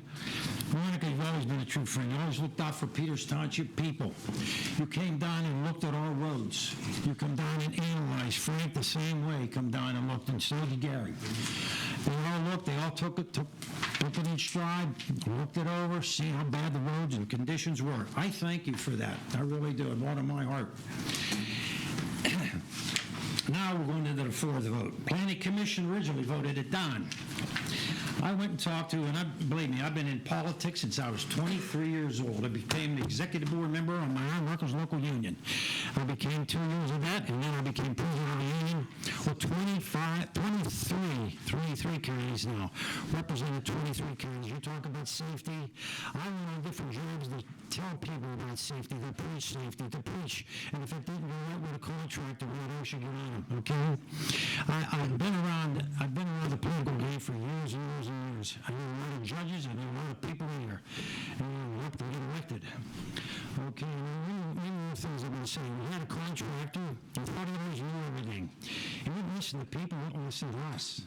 But then when we had to tell him over and over, someone's going to get killed, someone's going to get hurt.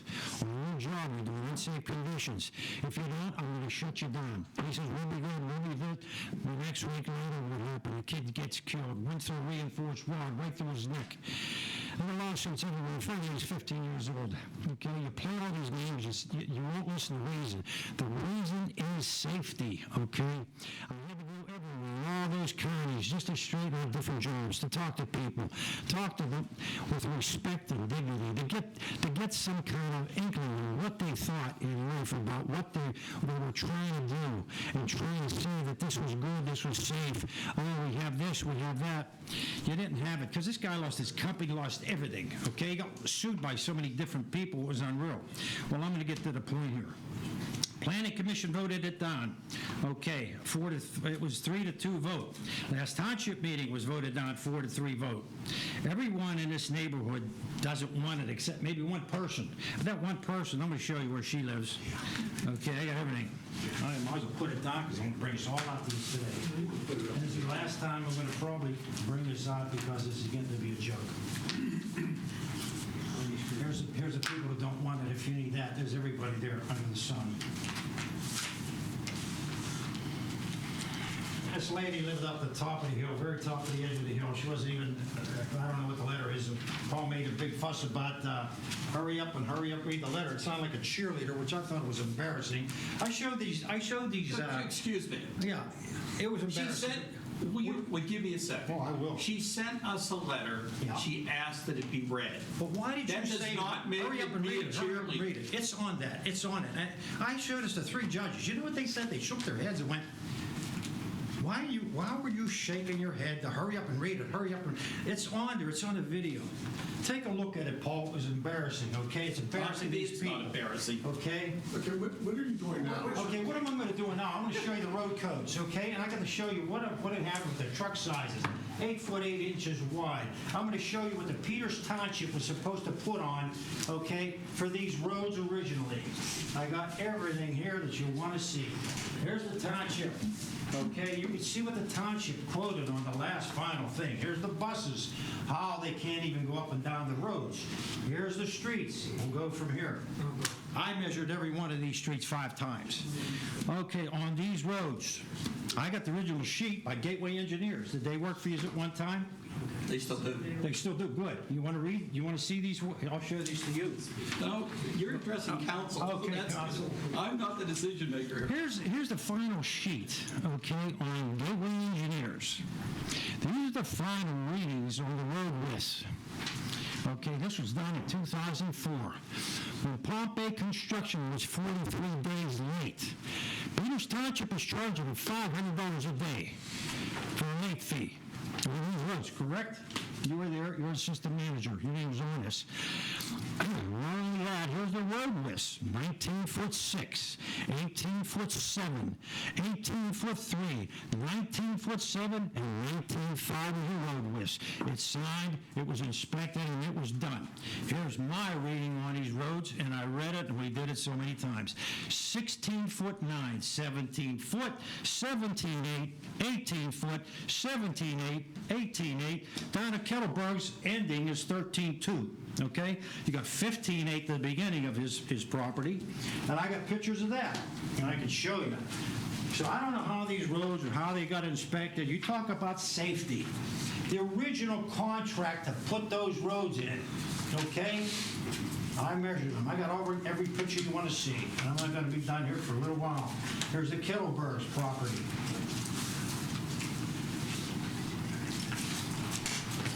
Okay, I had the top bend. If you want to go back to that picture of the whole road.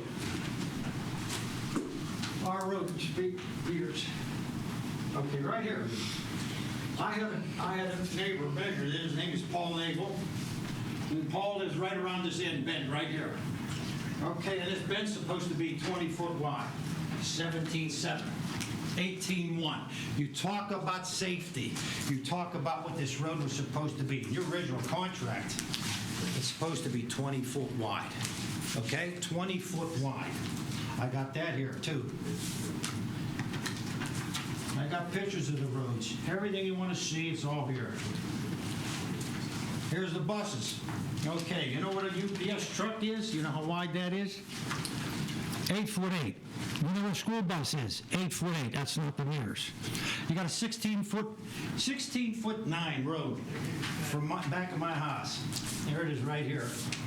You want to look at it? Originally 20 foot wide was supposed to be these roads. Here's where that lady wrote that letter. She lives at the top of the hill.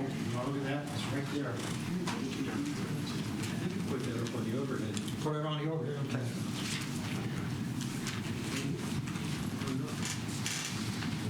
Okay, look, you're making a point that some of these roads aren't in line. I got the contract. These roads are supposed to be 20 foot wide. Okay, it's there.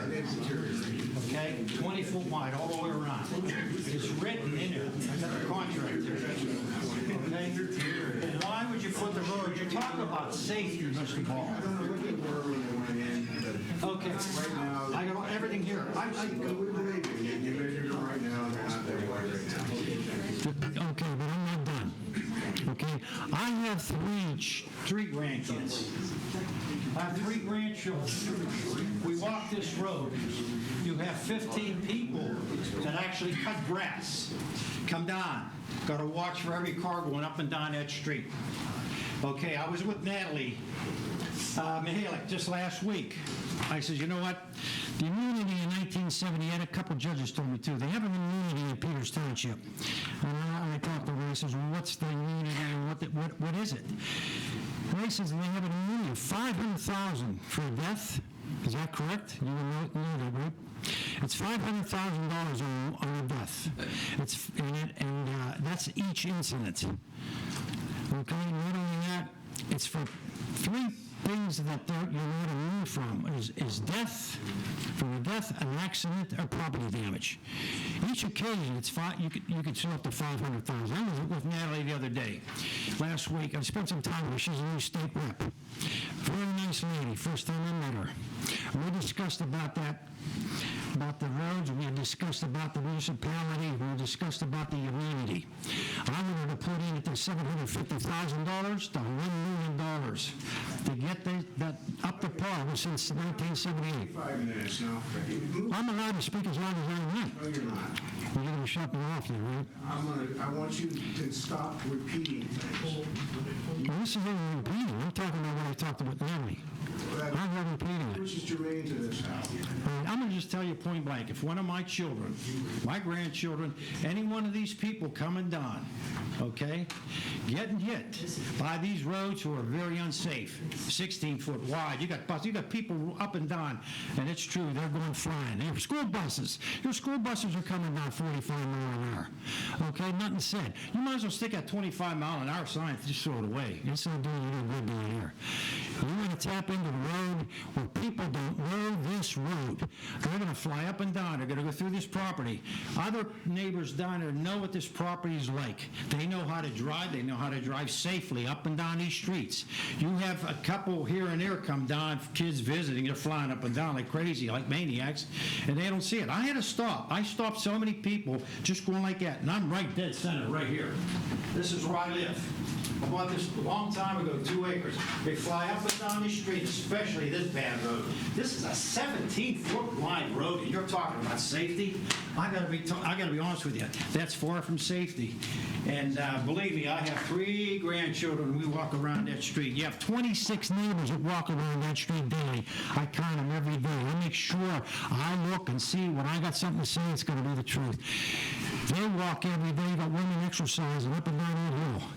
Kids walking up and down from the school bus. They get off the school buses twice a day, in the morning and in the afternoon. They drop off the kids. The kids walk up the street. There's no sidewalks. In the morning, it's pitch black.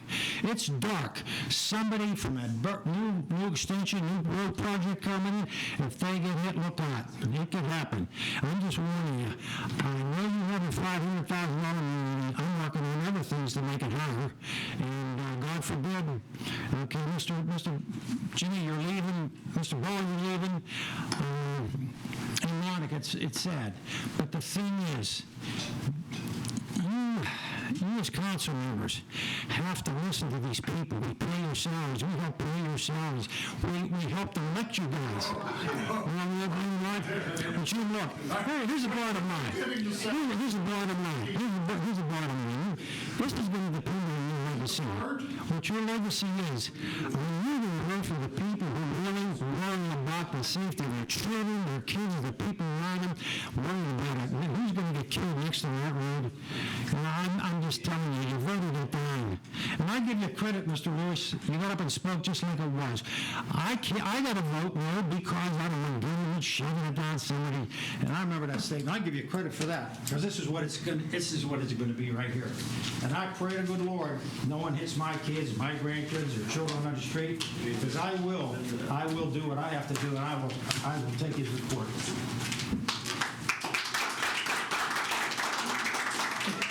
If you need any of this proof I have it here, I'll be glad to give it to you.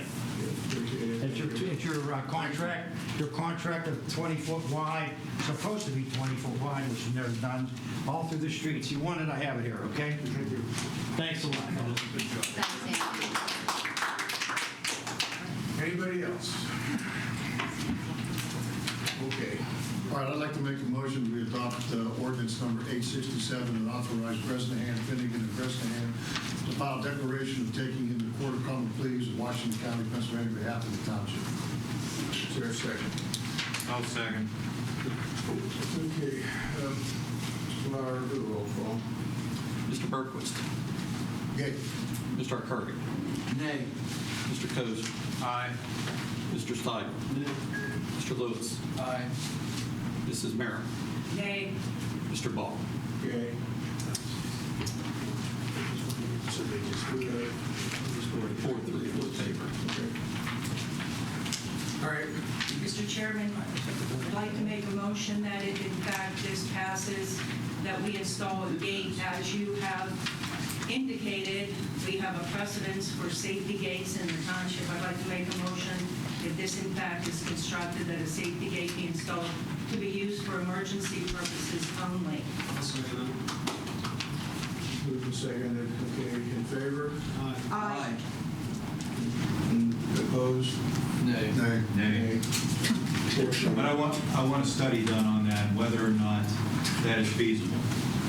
Okay? Yeah, I didn't. I'm not shutting the door. I guess we need to make that decision. But tonight. because based on what my esteemed colleague, Mr. Yarsky, stated, obviously this is going to be in court for the next 2 or 3 years, so that gives us plenty of time to do a study and make a determination as to whether or not a gate is practical.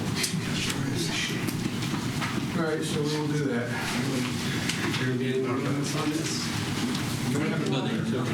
Thank you. Thank you for all you've done. Thank you. You too. Next item, the award of a baseball field renovation to Leisure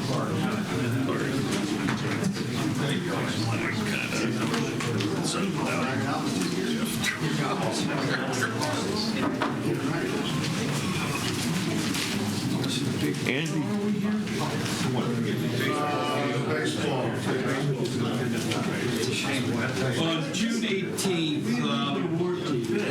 bids were open. The chart here shows you that Slusiak Excavating was below bidder at $198,840.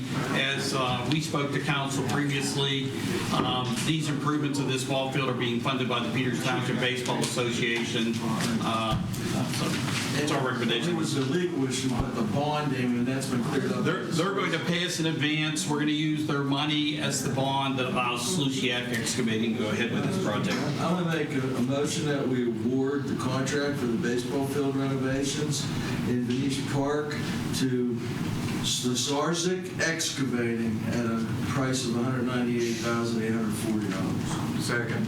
In favor? Aye. Opposed? Recommendation to zoning hearing board with reference to an application for special exception for 1781 Holding LLC for property located at 681 Churchill Road. So the zoning hearing board will be considering a request for a special exception for the property located at 681 Churchill Road. That property is currently part of Scenic Valley Golf Course, and what they intend to do is to subdivide that property and take out the area where the clubhouse is now and make it a separate parcel and to create a recreation facility there. So what we're asking council is whether or not they wish to make any recommendations to the zoning hearing board as to what are appropriate conditions.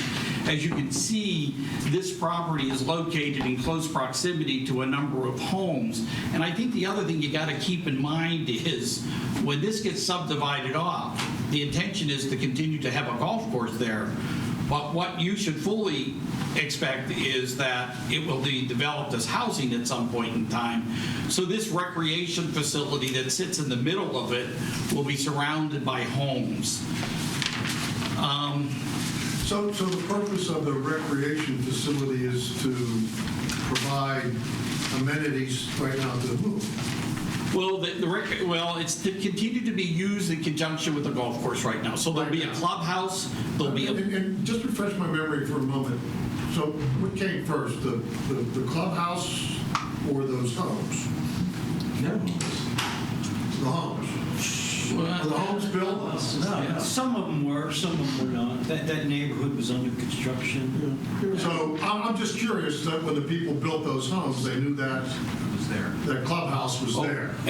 You're absolutely right. I just want to clarify that. Yeah, but as we go on, but again, what I think you have to keep in mind is when this gets subdivided out, and if the golf course ever gets built with homes, You're going to have this club thing. You're going to have this thing surrounded, this recreation facility that is left that will not have a golf course. I'm just trying to get my head around why they want to subdivide this. The problem now is that it's a golf course clubhouse. They want to add a swimming pool, I get that. pickleball, and that's what the residents nearby are questioning. And if it develops with residents after the fact, they'll already know the pickleball courts and the pool are there. It's the same with Public Works when they built Park Avenue. Public Works has always been there. I think the issue is better said. I understand what you're saying, Paul. It's like, I don't think it's so much that people have knowledge that it's there. It's like, it might be this recreational center in the middle of, a 500-unit development. And its use may be different. That makes absolutely no sense. And we're not here to question what the motivation is, because... Well, I don't know if it's going to be an amenity for the development, though. Do you think that's the way that it would pan out? Oh, I don't think we know that. Ed and I met with the developer, and I think Seth and some others, and I don't want to misquote him, but I'll give you the general idea of why he's doing this, because I question the same thing. This is financing based originally, because the golf course, I think there are lien holders on it that will allow the lien off those golf courses so he can develop the restaurant side of the world. That use can't stand alone. Well, can stand alone, but it needs to have some sort of sporting activity as part of the use. So initially, I don't think that they were anticipating adding some recreation. The recreation is actually necessary under our ordinance to allow for that use to be subdivided off and stand alone. So as to the use. Now, the golf course, the other issue that we've wrestled with, and I think it's maybe part of our executive session, is whether the non-conforming nature of the parking lot, once you subdivide it off, whether that new subdivided parcel can maintain the setback that's currently pre-existing non-conforming, even with an easement back to the golf course, if that makes sense in the legal jargon. The recreational facility is a permitted use. Special exception. Special exception. Special exception is a permitted use. Correct. That's right. And in fact, that's one of the great misnomers about special exceptions. They're not special and they're not exceptions. They're permitted. Why are they named that? I have no idea. Someone picked the bad. Yeah, it's another approval process, but that use it just goes to the zoning hearing board versus you, and they will decide whether that standalone use will go forward, independent of the golf course. The golf course only comes back into play because it uses that for parking, and that's another issue. That's a whole separate issue. Yes, that's a separate issue. Well, I think what's important, whatever they do there, I mean, obviously the homes, that's why I was trying to understand whether the homes came, the chicken or the egg, but now all of a sudden they're changing and putting a swimming pool in and other amenities. They've got to be aware that those homes are there and help provide some buffer or sound and that's the whole point. Lighting. And that's what we. And restrictions on what, can't be out till midnight having a pool party. But here's the thing, what's interesting, I think, is our ordinance to allow for that standalone restaurant facility to exist needs those amenities. I'm not certain the developer wants them. I don't know, because he needs them for it to stand alone. And that came up in our discussion. I've not talked to him since. But I think we let the hearing board do their job. I don't think we have any particular recommendation. But if I can, let me go through this to show you what I think the issues are, okay? So, at the front end of the parking lot, what you have between the homes right now is a natural growth area. And it provides a buffer, and there have been some privacy fences installed by property owners. And so what they're talking about doing is, this is the clubhouse. This is a pool house, and there's a pool here, there's pickleball courts, there's tennis courts. And it's on this back end of the property, I think gets to be a challenge around that grouping of facilities, because this is the view out the neighbor's property right now onto the golf course where this is going to be constructed. And if you look at it from the golf course side, this is the view back to those properties. So clearly here we want our ordinance in terms of setbacks and landscaping buffers to be part of the recommendation. The other thing that I think is important is these are the structures that are on this property right now, and the intention is to improve these and enhance these. But I think you just want to make sure that going forward, if this property is going to be surrounded by homes, that they don't use these same type of construction materials. I don't think this is what anybody would expect next to their home or a building that looks like this and in this condition. So one of the recommendations in here is that the building materials be brick, stone, or hardy board at the very least, so you don't have these kind of maintenance issues. That barn was there before they built it, of course. And I understand that, but it's not going to be there. And I think we need to make sure that for future, into the future, we don't have structures that look like this surrounded by homes. Yeah, but I think those are things that the hearing board to be aware of. I'm sure Mr. Sutton will certainly make them aware of that. Mr. Chairman, I think there was somebody. Yes. My name is Patrick Tolan. I live at. You got to come up, sir. Oh, I'm sorry. I don't speak a lot. My name is Patrick Tolan. I live at 308 Bridle Trail. Can you flip back to the aerial photo? Keep going. Go back one. That's my backyard right there, but keep going. Okay, stop. Now, if you go back to the aerial photo, if you don't mind, not to keep going back. Oh, stop. Okay, just to let you know, this is where the pool's going to be put right here. And this is going to be the clubhouse. This is my backyard. This is my pool, and this is my backyard here. This is the pool. Just to let you guys know, I'm not against this. I'm for that. But I have grave concerns about the noise. And everybody here is permitted to walk into my backyard. It's 308 Bridle Trail, walk up, and you're going to see the one view you took. That picture was taken from my backyard. Yes. Somebody can, I don't have a problem with it. There's nothing in there you're going to take. So, but what I'm asking is, this is mine. The pool's going to be right here. They did move the pickleball courts on this side. I went over to the golf course over here, and I seen they played pickleball. It's loud. They moved it. But this pool, and from this elevation, whether they put a 10-foot wall, I want to be able to look down into that pool. Unless there's naked women, I don't have a desire to see kids and noise. That being said, I'm not against this. Women you don't want to see. Trust me. Then we would take you up on your offer by coming to this yard anytime. Listen, I'm not in here to complain. I want it developed. But the guy showed up from the developing company today, and I spoke to him. And in so many words, he's like, yeah, you're pretty much screwed here. Your view, you're going to, no matter, they put an 8-foot fence here, you come out there, I'm going to hear it all day long. I don't know what can be done. I have the drawings. I don't know if you have if you go back to the site plan. But this is mine. Keep going. Like, oh, stop right here. Now, this is mine. My pool sits right here. And I spoke to him, and I did work for the township. I'm an arbor tree. I cut trees for you guys. I'm a little bit not stupid. I excavate. And I was talking to the developer. They need so many parking spots here, and I know who the developers are. So, and I was saying, is there any? They already changed this once from the original plan. I'm concerned about this pool being so close to my house, and whether they put 10-foot trees up. There's a wall there, and it drops down 20 feet. They would have to have 30-foot trees, which I don't want. I asked them if there's some way that they could, like the neighbors from here on out, from here up, they want this to be homes. They don't want the golf course because they're not going to see anything.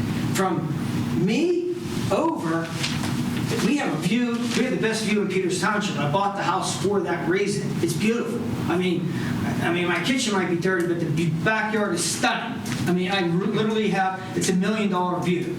Now that pool's going to be there, and I told the guy today, I'm losing value in my house. I'm not fighting it. Something should be done about it. I don't know if they could, and I talked to them, I said, excavating, you're running in a flatter land here, can you ask to maybe move this here and widen the parking lot? And I said, you're going to save on all the steep embankment here. And I said, you can still keep your tee-off boxes right where they're at. Move this to here and just widen the parking lot. You need X amount of parking spaces. I like for you guys to convey this to the zoning and planning commission, my concerns, because there's a noise ordinance. I'm okay with it. It's 4 months out of the year, but I wish everybody would just go and walk into my backyard and just imagine looking at that pole. I want it to be developed. I'm not fighting it. I just wish they could tweak it. Okay. Okay. I just want to express my concern. I'm sympathetic to that. I'm not opposed to it. I don't want Ryan Holmes going in. Sir. Yes. We have a meeting on Thursday night and a meeting next Tuesday. Well, That's if what you guys could just see if you could tweak something, so I don't want to come again. It's a different board. I know. So but you have some say-so in what, and say, hey, Mr. Tone has concerns. Yeah, but no, but you want to be at those meetings. Well, because, and particularly the zoning hearing board meeting, because council is not in a position to actually set these conditions. That zoning hearing board meeting, they will set those conditions. Well, I just want to get along. I don't want to cause. I don't think you're being unreasonable. You're not causing problems. Okay, I will. Yeah. I'm sorry. Yeah, I don't want to cause. I want this to be developed. That's the last thing that I want to see is Ryan Holmes going in there. I have a beautiful view, but I just you have to see my point just a little bit. And we do. I think we do. Okay. Thanks, guys. I don't want to cause waves. Thanks. Stick up for your rights. Well, I mean, it's development. You buy a house, you got to plan on empty property to be developed. I'm just trying to save my house for the next 10 years. That's a smart thing you just said. Thank you. Yes. Well, Thank you. I mean, I wanted to go through. So, he's my neighbor, so he knows. Hi, my name's Jim Platts. I'm at 310 Bridle Trail, and the question I have is more that you brought up the special exception. Yes.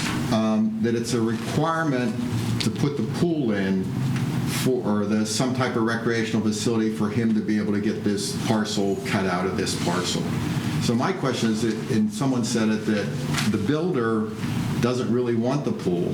The biggest problem that we have is the pool and the pickleball courts. And I said that, but I don't know what he wants. He didn't come in, I don't think, with that original idea. Whether he's expanded upon that, I've not met with him. Yeah, because the plan that the developer is presenting us, I don't know where he doesn't want the pool. This is what. My question is there a way through that special exception that he can get this plan without the pool? He'd have to, and I think we told him back in the day, he'd probably have to seek a variance to ask for that part of the ordinance to be waived, that he needed those accessory uses for that use, for this restaurant use. Does that extend his time frame? Is there a logistical problem? No, I mean, it goes to the same board. It just, that's a different animal, and the ordinance is what it is. That's what he's dealing with. So that may or may not be accurate. Well, I mean, he hasn't sought that relief. Correct. He just asked for this approval, this plan before the board. You could not have on this property that restaurant and have it stand there by itself. That would not be permitted. So because, could I just clarify? So you have to have a because he's recreational subdividing it, and the golf course is not now part of the property, that's what's triggering either the pool and or the racquetball course. Yes. Pick one or the other. Pickleball. Excuse me. Pickleball. Right, it can't stand alone in that district as a restaurant, but it can as a recreational use. Isn't there already a restaurant in the golf course? It is, and it's the thing is right now, this is all one property. So the golf course is the recreational use for that facility. The golf course is the recreation. Is what gets them allowed. Some people may not agree with that. The golfing is recreation. I see where it's going. But he wants to split the property out. No, I get his rationale because then he can, there already have been plans over the years to develop that and put 150 homes in. And that's the problem where, as a resident, you have a backyard. If you listen to this room when no one's talking, that's what our backyard is. And then when you put the pool in and you go to Valley Brook Country Club and listen to their pool, and I've been out on it, that noise travels dramatically. And I don't think the zoning laws ever were anticipated commercial pools being 50 feet from the back end of a residential property. And people will mention Rose Garden, but if you get down to Rose Garden, there's 800 feet on one side and 200 feet on the other side. It's a lot of trees and there's a lot of development. It's a different area. It's a different time.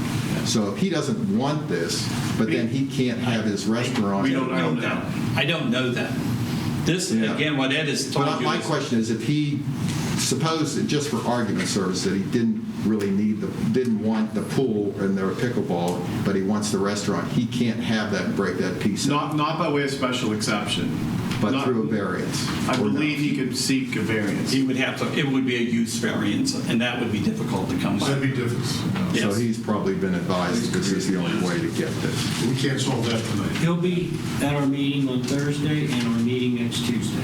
And it's the meeting next Tuesday you want to be at. Yeah, a lot of neighbors are ready to come to the meeting, and they've all been, some of them want the golf course, some of them want homes, but no one's ever thought through the other pieces with homes and what those homes are like, traffic, other issues. And I know he's said he's years away, if ever, from developing homes on the golf course. He's going to keep it open. He wants to create a club, a private country club that is both private and public, semi-private. And I get that, and we've looked at the plans and we've had discussions and looked at it and understand that with the swimming pool. That's the problem, is that's the big noise variable. And it doesn't sound like much, but if you go listen to a swimming pool, it can be pretty dramatic. So, but thank you very much. That's all it's. So in your docket, there are 9 conditions that have been recommended by the planning department staff. I have suggested one additional one, is that the site plan conform to all current zoning regulations. We're not sure whether the non-conforming uses can be made to be brought in, but I think this would be a good thing to put in front of the zoning hearing board and let their solicitor make a determination as to whether they can be. Who's that? All right. Tom Lonich. Okay. So what's next? Resolution adopting the Peters Township employee handbook. So at the last meeting, I circulated a copy of the draft of the handbook. I've had a chance since then. Mrs. Merrill was kind enough to look through it and has made a number of suggestions that I think has actually strengthened the language in the handbook. And it's my recommendation that council adopt Resolution 0801 adopting the Peters Township handbook. So moved. Does that include Ms. Merrill's? It includes Ms. Merrill's comments, but Ms. Merrill does not agree with everything that's in there, and I give her a chance to speak So to that. you can move it, we can second, and then we'll go to questions. I didn't second anything. I just presumed, Mrs. Merrill, since you had gone through it, that we were good to vote on this, so. There are a few points that we sort of disagree on. Dave, you want to start with your point, or do you want me to go first? You can do what I'm trying to find right here. Paul made a point of telling us about an adjustment to introduce something new, which is 2 weeks of parental leave for both the mother and the father when a child is born. I realize this is something new that's being introduced in a lot of companies. There is a whole class of people who are excluded from this benefit by virtue of nature.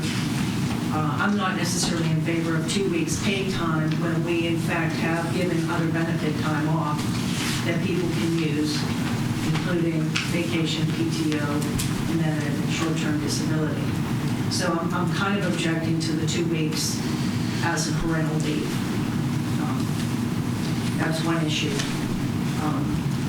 Any comments from the rest of the council? I object to that also.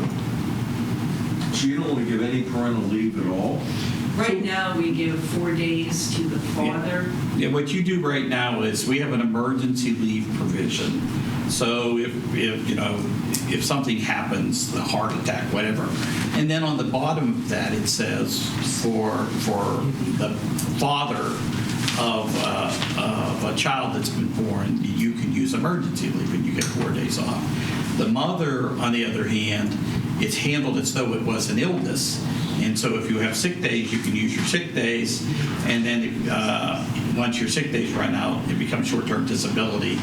And you're off until a doctor says that you can come back, which is normally 6 to 8 weeks. And that's a percentage of pay. I recognize that's not full pay. 100% of pay if it's sick leave, 2/3 of pay if it's short-term disability.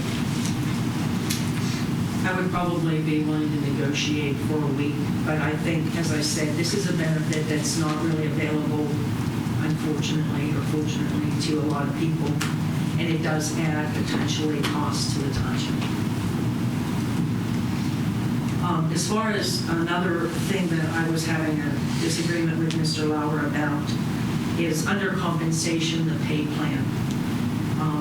Mr. Lauer has a statement in there that says, a new hire that performs adequately shall reach at least 90% of the midpoint within 24 months of their hire date.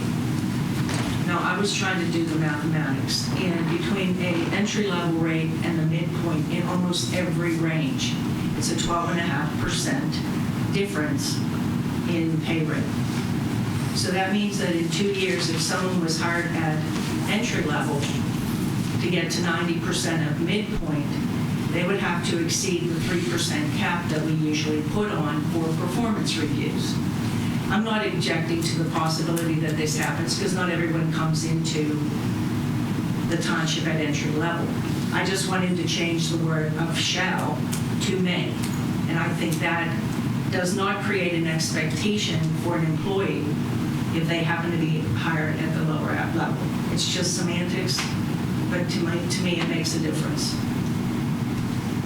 I can tell you that provision's been in the employee handbook for the first time an employee handbook was drafted. Well, that's good. But I mean, it's my point. I appreciate This isn't something new that I came up with. I know, but you and I Yes, talked about yes. this last year too.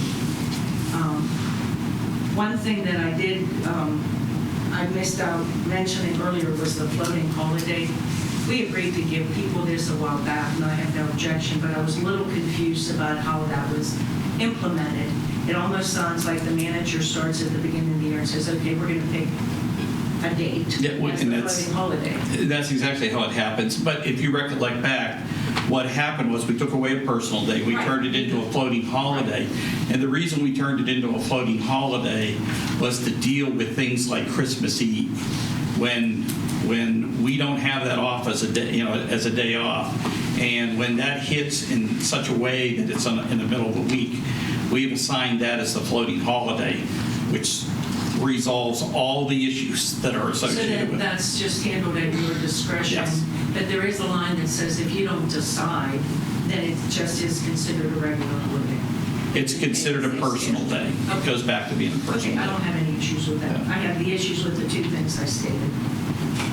And Yeah, I agree with her. I don't like that language about that 90% in 2 years. I mean, you're never going to hit it.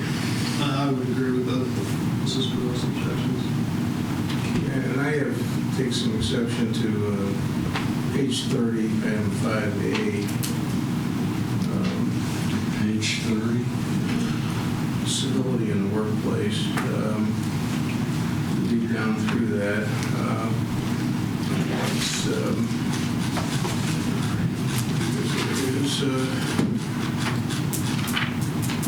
It starts there.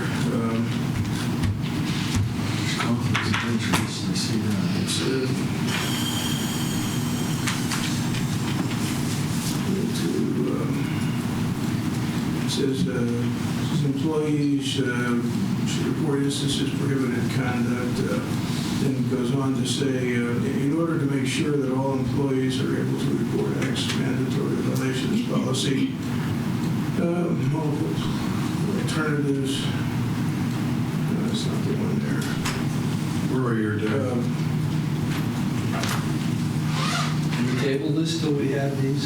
It's just, there's a section in there where you talk about township employees being prohibited from carrying weapons on. Yeah, we've actually changed that so that the only prohibition is that employees cannot carry weapons onto the workplace, except for police officers. Yeah, but it eliminates all of the other vendors, people who are visiting, things like that. But I would still say you're probably violating your Second Amendment rights. Oh, I think as an employer, at least according to our labor council, we would have the right to determine whether or not someone's carrying weapons onto our workplace. But then you need to carefully define workplace because, if they carry it onto the trail, for example, or in the park or whatever. Well, their workplace is wherever they are working. So I wouldn't have an issue with them having it in the vehicle either. That wouldn't be a problem. No, I think that I really think you're treading on very thin ice right there because an employee is no different than any other person. And if you have a Second Amendment right to carry a firearm, period. If it's not prohibited for me, it's not prohibited for them. Ron Books, 855 Beebot Road. It has been proven time and time again that jobs that deny the right to the employee to protect themselves with a firearm are the subject of mass shootings. In other words, a no-gun zone becomes a kill zone because nobody can defend themselves. They're the easiest place to attack. And the second thing is, I defended an employee when I was with the union. They were attempting to fire him. He was a carpenter. He had a knife that he used in doing his work with wood. They deemed the knife, which he had carried for years, to be a weapon. It was the most absurd thing I'd ever heard.